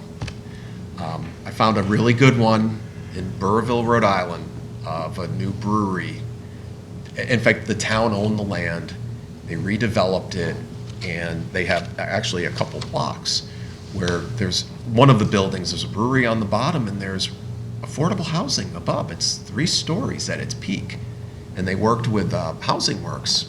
It was a nonprofit affordable housing builder throughout the country. And it's a great example. I mean, it's a scale that certainly would fit in with this area. And I don't recall if I showed that no, I didn't show it. Was it the yellow building? Yes. Oh, but that was the one they gave, but I went back out there Oh, okay. on the weekend after that, because that didn't show the sign for the brewery. Yeah. And signage makes a difference, too, so. Pasco Center, right? I'm sorry? Pasco Center in Brno? You know it. Yeah. It's really good. Bravo Brewing. So anyway, but those are the types of things to find. Don't go that- overboard, don't spend a lot. I'm just saying, try to present it to build credibility, Right, trust. this is what we're trying to get to. Yeah. And these are your neighbors.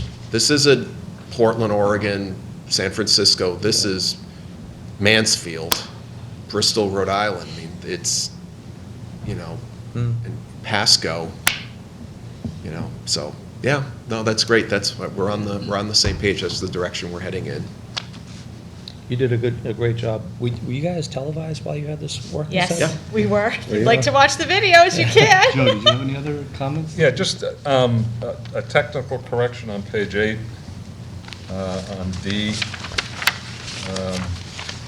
Multiple buildings may be allowed on this is a new, may be allowed on a village center core district as long as the total percentage of the lot covered by the buildings does not exceed what is specified in Article 6.2. We don't have Article 6.2. You're going to either have Article 175-6.2. Oh, 175, okay. Or. Sorry.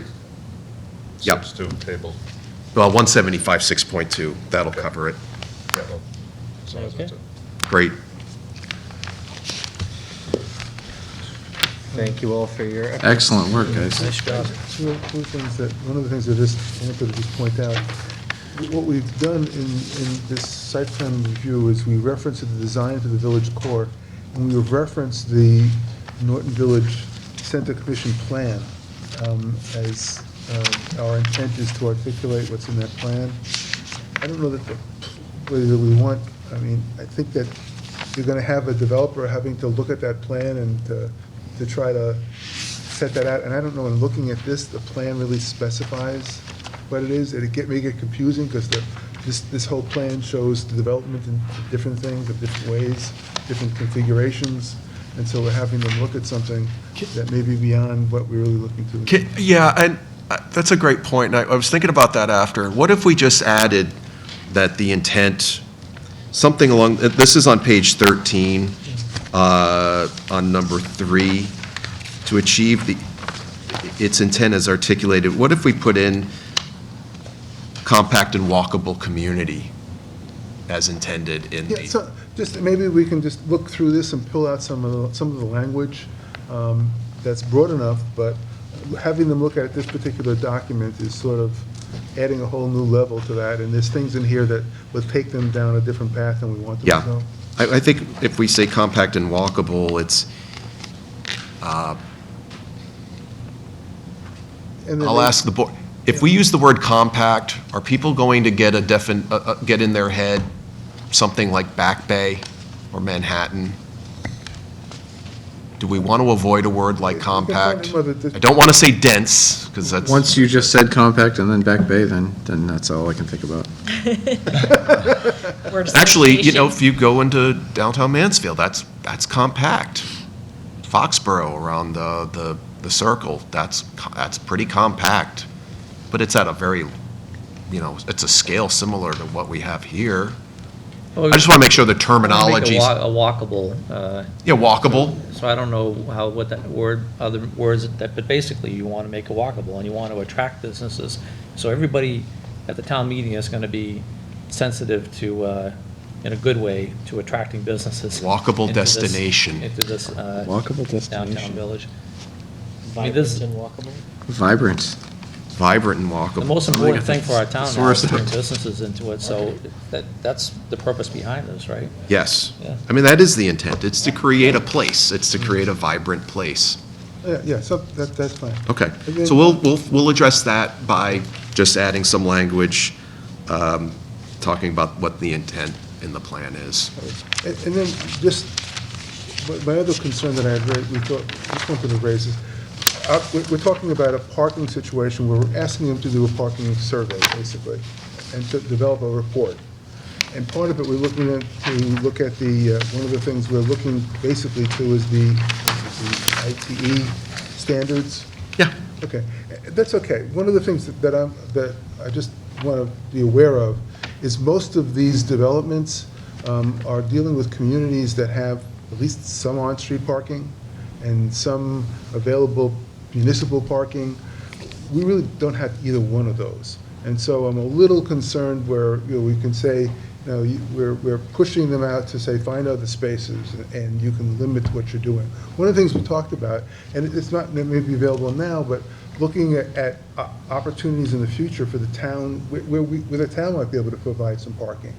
You know, we looked at behind the senior center, or the senior center if it's relocated, or whether you can we can get some funds to use it. But I think looking at this and saying, poof, it's going to happen, you know, the look that I've seen for most of these communities, yeah, you can restrict parking, but most of them have on-street parking in some level. So you can Right. park and walk, and it's conducive to parking and walking. Right now, given we have no crosswalks, there's really nothing that invites that, and there's nothing available for it. So that's the only concern I have. And the other thing was, I think we ought to, I don't think it's in there now, but we ought to put some requirements for residential parking. If it's used for residential, that, I think the standard we use is what? One for every, do you know what it is, the parking for residential? I don't. Chris, do you know what it is, residential parking? Parking. In the current One for every bedroom or something like that? I'd have to look it up. Yeah, I have. whatever, but that's what they had recommended in their draft study, that they said you should require, require, Well, ITE Parking. covers residential. 2 parking spaces for every single-family dwelling. Yeah, but the ITE But covers there's- residential as well. I would count more on the ITE because it's no, but constantly being I would updated. require it be on site, is what I'm talking about. Residential parking on site. Right. I mean, to your first point, I have no issue with using the IT to calculate parking No, demand. I'm fine. That's just the demand. Then separately, they have to show how they're going to meet it. And the fact that Right. there's not on-street parking just means they have to work harder at that. To a point, at a small level. So I don't have any issue with. I'm just questioning referring to our, that. my vision of what this should look like, you know, when I look Yeah. at some towns that have done it, and I like it, I like that vision.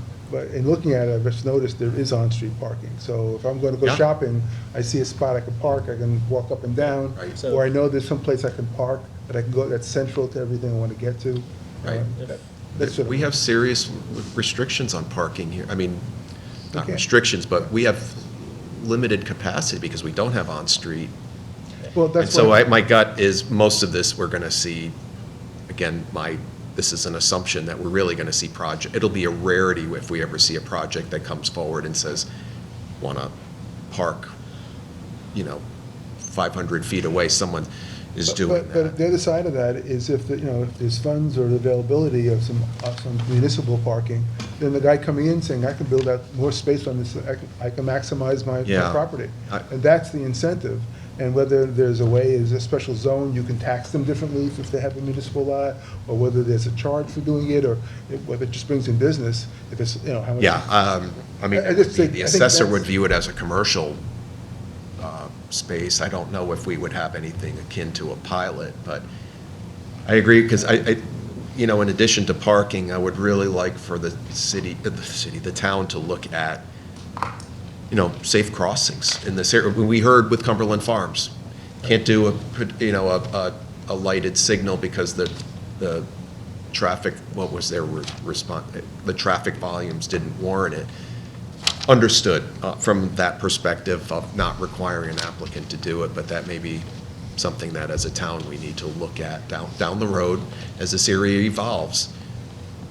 As buildings do, businesses come in and buildings change, there may be more demand to add safer crossings in this area. Yeah. So,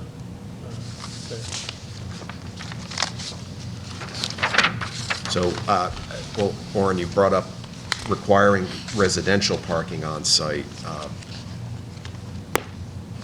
I mean, that, ours doesn't currently mandate that, the draft, so I'm just looking for direction from the board on that. That was their right, their draft bylaws made that recommendation, that you do have on-site residential.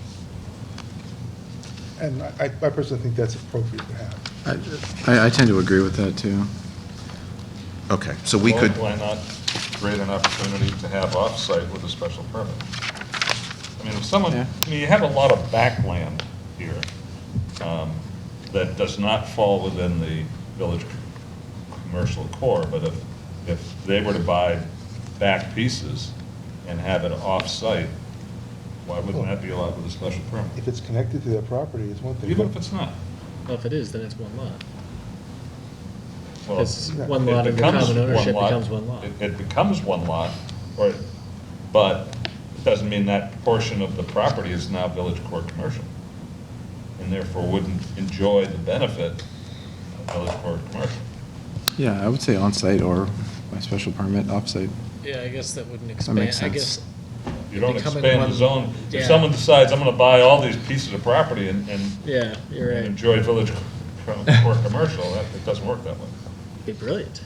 It would, yeah, who knows? You Well, might I get think- that brewery, Yeah, there's a good point there, right? So like as I'm thinking about it, as we're talking about from a safety perspective, right? If I rented an apartment, I'd want my car to be close. But that doesn't mean that if I had visitors, they couldn't park off-site.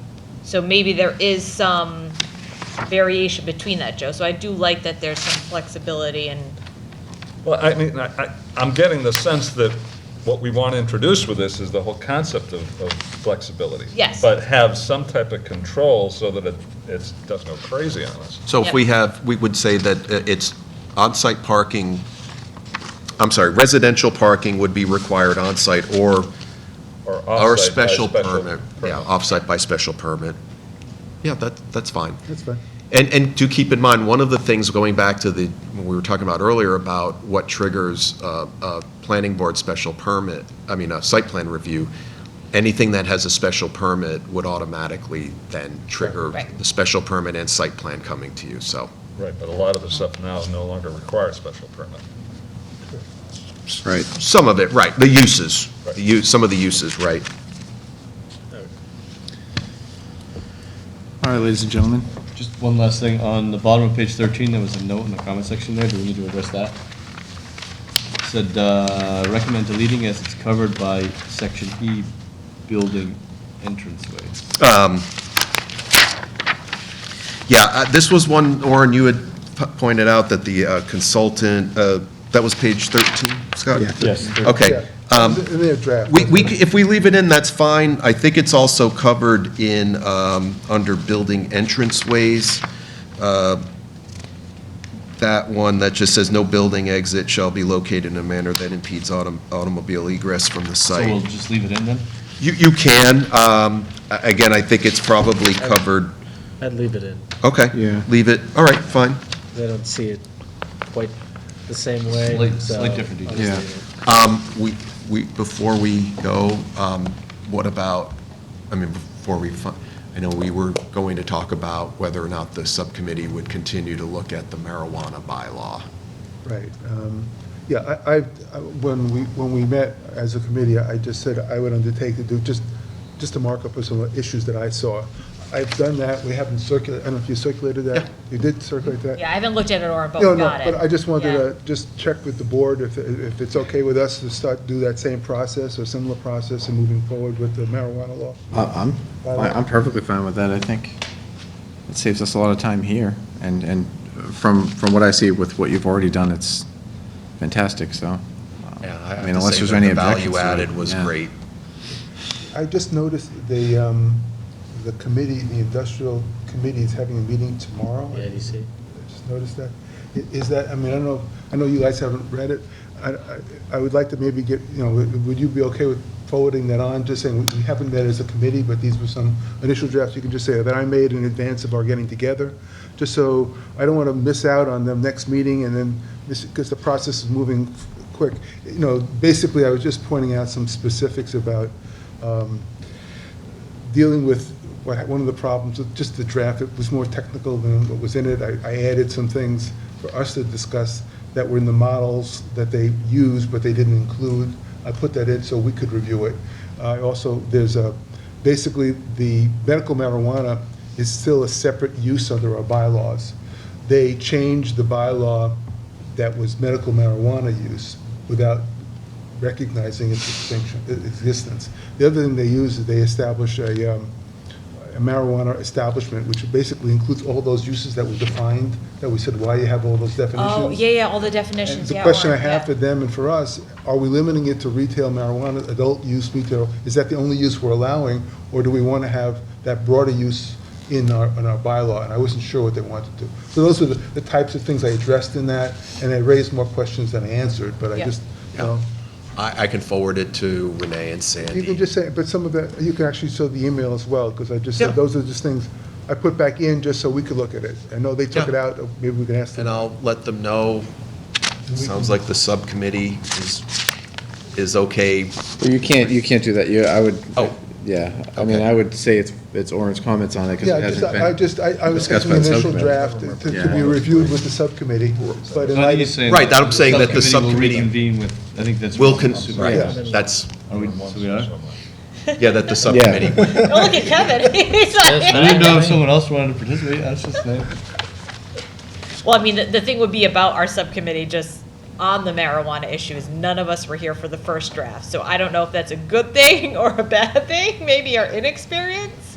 Well- But, I mean, I'm certainly willing to continue. I do, Okay. I thought it was extreme value added. I think we did, hopefully, the rest of the board agrees in what we've presented, and I do think the conversation was well worth the time. Okay, so maybe offline, tomorrow, I'll send out an email back to assuming all of you back, the three of you okay going back onto this one? I am, if everyone else is okay with Yeah. that. Okay. And then Alan's watching, so. No one's gonna kick us out now, Scott. Just make sure Renee, Yep. and the board is just aware that it's just a preliminary draft for, really was going to be for our internal discussions, but in light of the fact that they were meeting, they may find some of those notes helpful. In a draft state would be great. And if they want to participate in the subcommittee?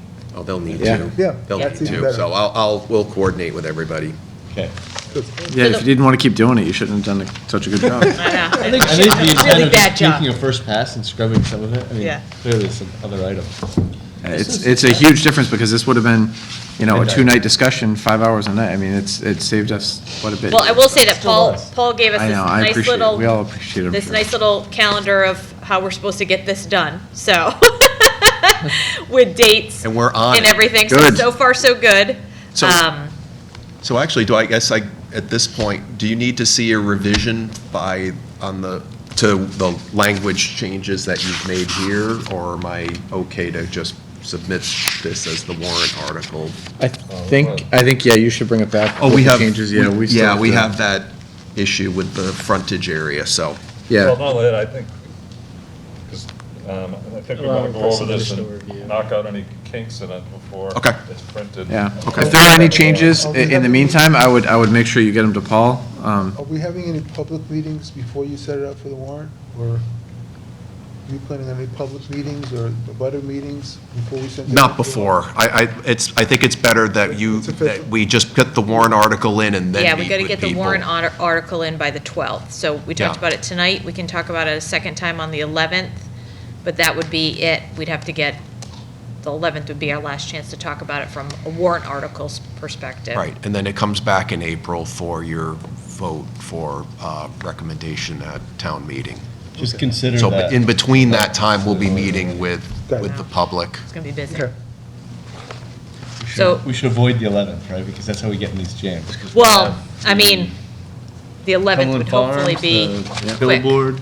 Well, you can make it, you can have a placeholder that has an 80% complete article. You can change the article beyond February 12th. We can, we just have to have placeholder language. Yes, right, But you want to make sure, Cleaner the and this sooner the is part of better. the problem.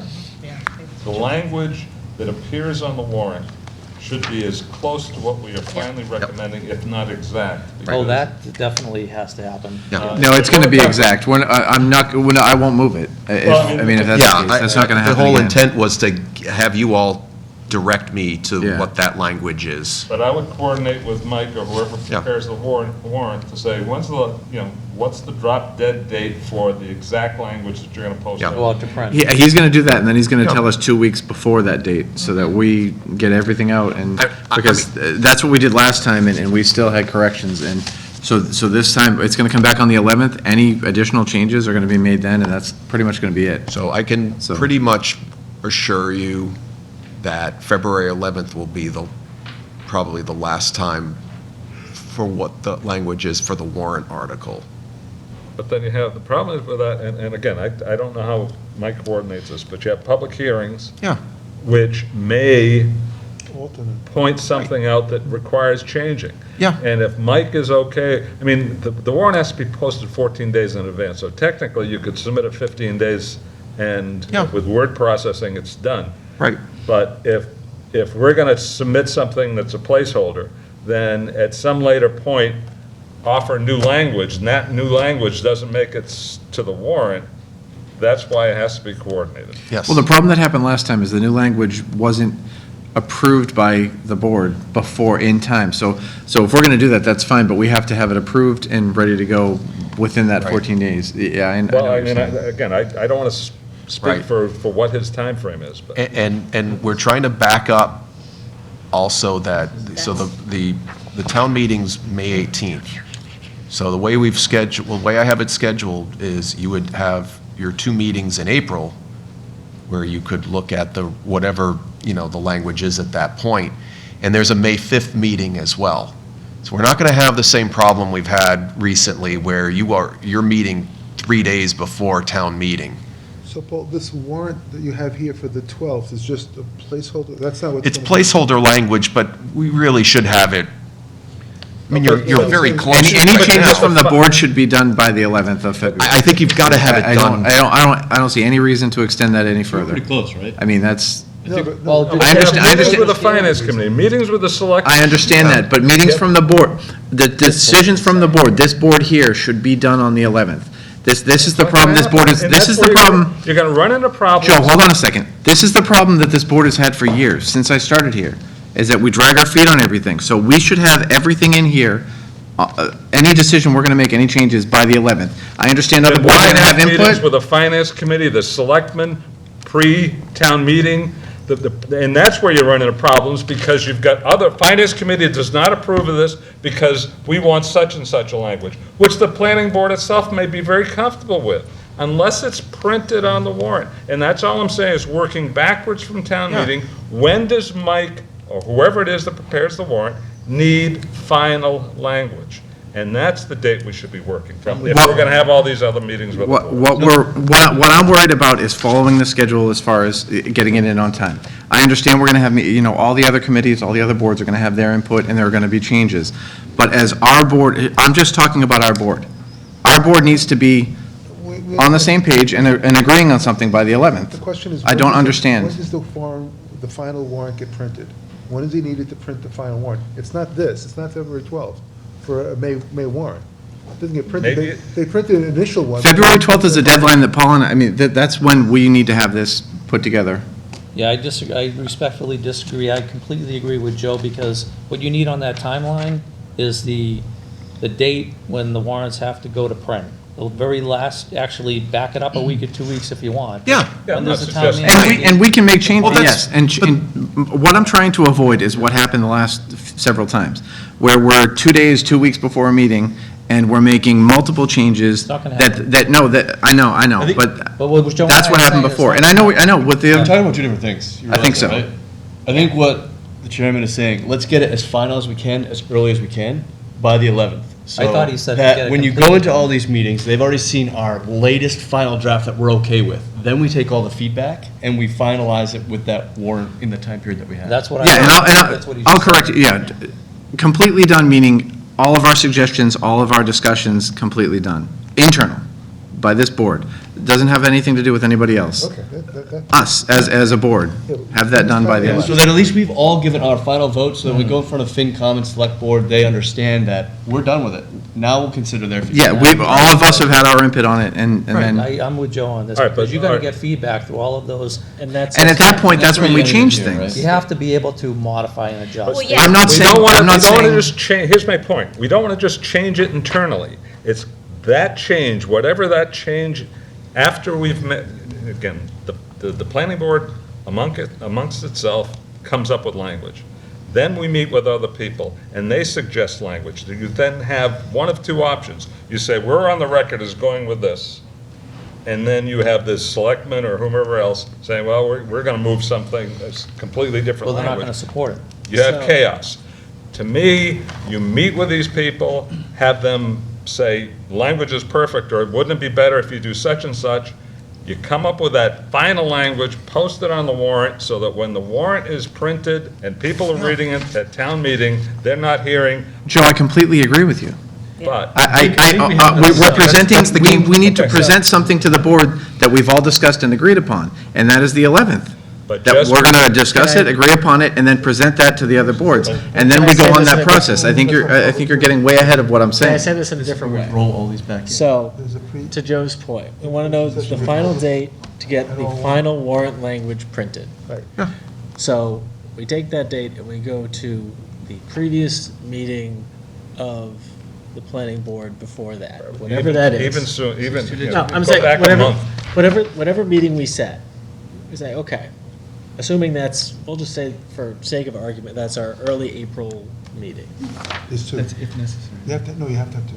What we can try to do, There's two. successful or not, There's two is meetings, when the warrant is submitted I think. on the 12th, say, okay, the planning board expects, please submit comments to the planning board on this article by March 20th. That gives them a month and a half to give us what we need. Then we are incorporating all those comments in that meeting For public, it has to be ready for the public hearing, too. for hearing to finalize the language, for our meeting to finalize the language. So we're Well, getting this- so we're incorporating all the suggestions for everybody else in that final printed warrant. But That's then what you having- want. But then you're having a public hearing, and you get comments in a public hearing, too. So here's the thing. All that stuff is before that final meeting, to Joe's point, to make sure that the final warrant language is approved and actually printed. So I think we're all saying the same thing in different ways. Yeah, no, what I think is happening is, I'm not going as far as town meeting. I'm not saying we need to have this finalized for town meeting by the 11th. I'm saying, we have this document, we had questions on it, we have discussions on it. I'd like to wrap up our questions and discussions by the 11th, so we have a final copy, not final, subtotal of a copy to send out at that point. That's fine. I think, and I understand what you're going to say, is that we're going to have changes down the road or corrections, or that's not what I'm talking about. I'm talking about us as a board by the 11th should at least agree if this document here is what we want to put forward temporarily or finally, it doesn't matter. And I guess, the underlying thing that I'm saying is that process and those expectations need to be communicated to Mike or whoever prepares the warrant. And, I'd almost be, before I'd give Mike language, I'd give Mike just a placeholder, village commercial zoning district. And that's all the languages that he'd get, so that he's not printing one thing, thinking, well, that's the final product, and then it's out there for the universe, and we've got different language, and now there's all types of amendments being made. That's all I'm saying.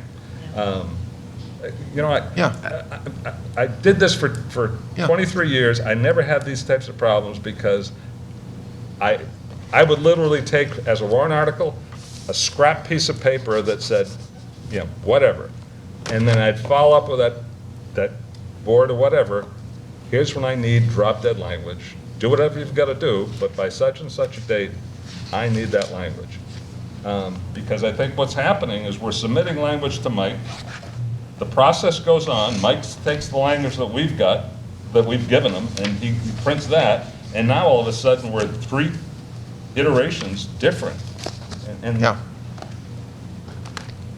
Yeah, and I think we continue to even change it amongst ourselves sometimes too, Joe. And shame on us for Yeah, some of that. exactly, But- exactly. Instead of just reacting to other people's comments, we're still trying to figure it out ourselves. So there's got to be that kind of happy median in there where And we have such a tough schedule coming up that this is what Yeah. we're trying to avoid. I'm trying to avoid having this discussion on this every single meeting, or going up to the point where other boards are saying, well, when did you change this? When did you? I want to provide something to them that says, this is our rough draft. Now comment on it, and then we'll put the final. As long as, because the process invites changes. Absolutely. Oh, yeah, yeah. And- Absolutely. And so Mike needs to be aware that whatever we give him in February 11th is, again, I'd make it as minimal as possible so there's no confusion, just. Who distributes it to the finance committee and the selectmen? Do we do that, or does Mike do that? Mike does that. So he's got to have some product to give them. So in terms of a warrant article, I think that's what that's supposed to do. So at some point, somebody's got to generate, that's what we're going to be having an information session on, and that's what we want them to review. Then, again, it's got to, by So- the time it gets to the finance committee. What we're going to submit on the 12th is, I guess I got to put it a different way, the rough draft that we've all discussed, and that's why I wanted to go through and say you had questions, you wanted more input on things. But you also say it's going to be subject to information sessions with the butters, the finance committee, it's selectmen, and public hearing. Absolutely. I'd stamp it draft so that Yeah. everyone that gets it before it's going to be printed, stamp it draft so there's no I want to avoid, like what happened, and I go back to the last one, we had a meeting right before the town meeting where there were 100 different changes that I just heard of that night. Shame on us. Exactly, completely. And I want to avoid that by, get all your questions out now, get them all out, before the next meeting, at the next meeting, and then we'll come up with something. Put it on the timeline too, what we're talking about, the other Yeah. days, yeah. So we know, I'll add it. yeah. I'll add it, but that's why we're trying to get these meetings done in April. Are So we that way- required to do 2 public hearings? Yes. On it? Okay. So the schedule right now shows the first planning board public hearing on April 7th. That's after all of the feedback from everyone else. And then we have the second one on the 28th. So we should be 95% done on the end of April 7th, Yeah. quick, nice, easy meeting on the 28th. We have May 5th as a follow-up. As a fallback. And then May 15th. And that's the reason why we scheduled them so many months It only out. matters when it's going to be printed. Yeah, I'll get that for you. When is the Right town now, we have meeting? nothing intended for May 5th. The warrant, the town meeting's May 18th. The Yeah. warrant has to be posted no later than May 4th. It'll be printed Now, before those dates, that's not good. Exactly, and it's got to be given to a constable. Those dates need to be posted, so- changed, need to be Right. backed up. I'll get that date. I should have included that, but we're still early enough out. We'll get that. I think the schedule still works. We could have the public hearings earlier. Yes, the whole thing needs to be accelerated back. One thing, keep in, a consideration is, especially now with marijuana going forward, you may want to hold off on non-town meeting warrant articles during these those two meetings. I'm sorry? In other words, you don't want to have, you may not, remember what happened the last time too, in addition to all the changes, you were also dealing with special permits and site plans. Oh, because you said non-town meeting articles. Yeah, that's getting tired. It just, I understand. site plans and special permits, do those on a separate night. And it may, if that means adding a meeting or so forth, but, but the good thing is, at least on this one, you will have seen it before, but, I don't know what the public response on this will be. We'll find out soon Depends on how enough. well we summarize it and Yep. articulate. And how well we articulate present the- it. The purpose and the meaning behind it. Yep. Intent, yep. And Julie will do a great job. Just digging myself a hole over here, aren't I? Can we just maybe look at some option dates, because we also got to check with Chris in terms of the subcommittee meeting, what dates might be available? Because Chris isn't here, you got to check with him and. Yeah, I'll send out The an email. intention that, for the subcommittee, the I think- marijuana. We can move to will be adjourn then. May 18th. I think Yeah. you guys can set They were talking dates. about Yeah, you guys can do that separately. Okay. Yeah, well, I'll take care of that. I'll send that out tomorrow. I'll need to know when you're meeting. I know you're going to do a good job. Yeah.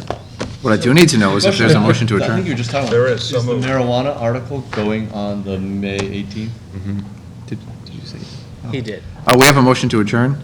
Is there a second? So you know, we just have 2 meetings. I don't have anything in March yet, so you just think about that for the next meeting to Oh, no, we did, we planned. Yeah, we have them all the way out to, Yeah, hold on, I'll show you. You just hadn't set up the calendar Yeah, the invite March. because it was $1 billion at once. I only have the. I'll show you. I'll find it, sorry.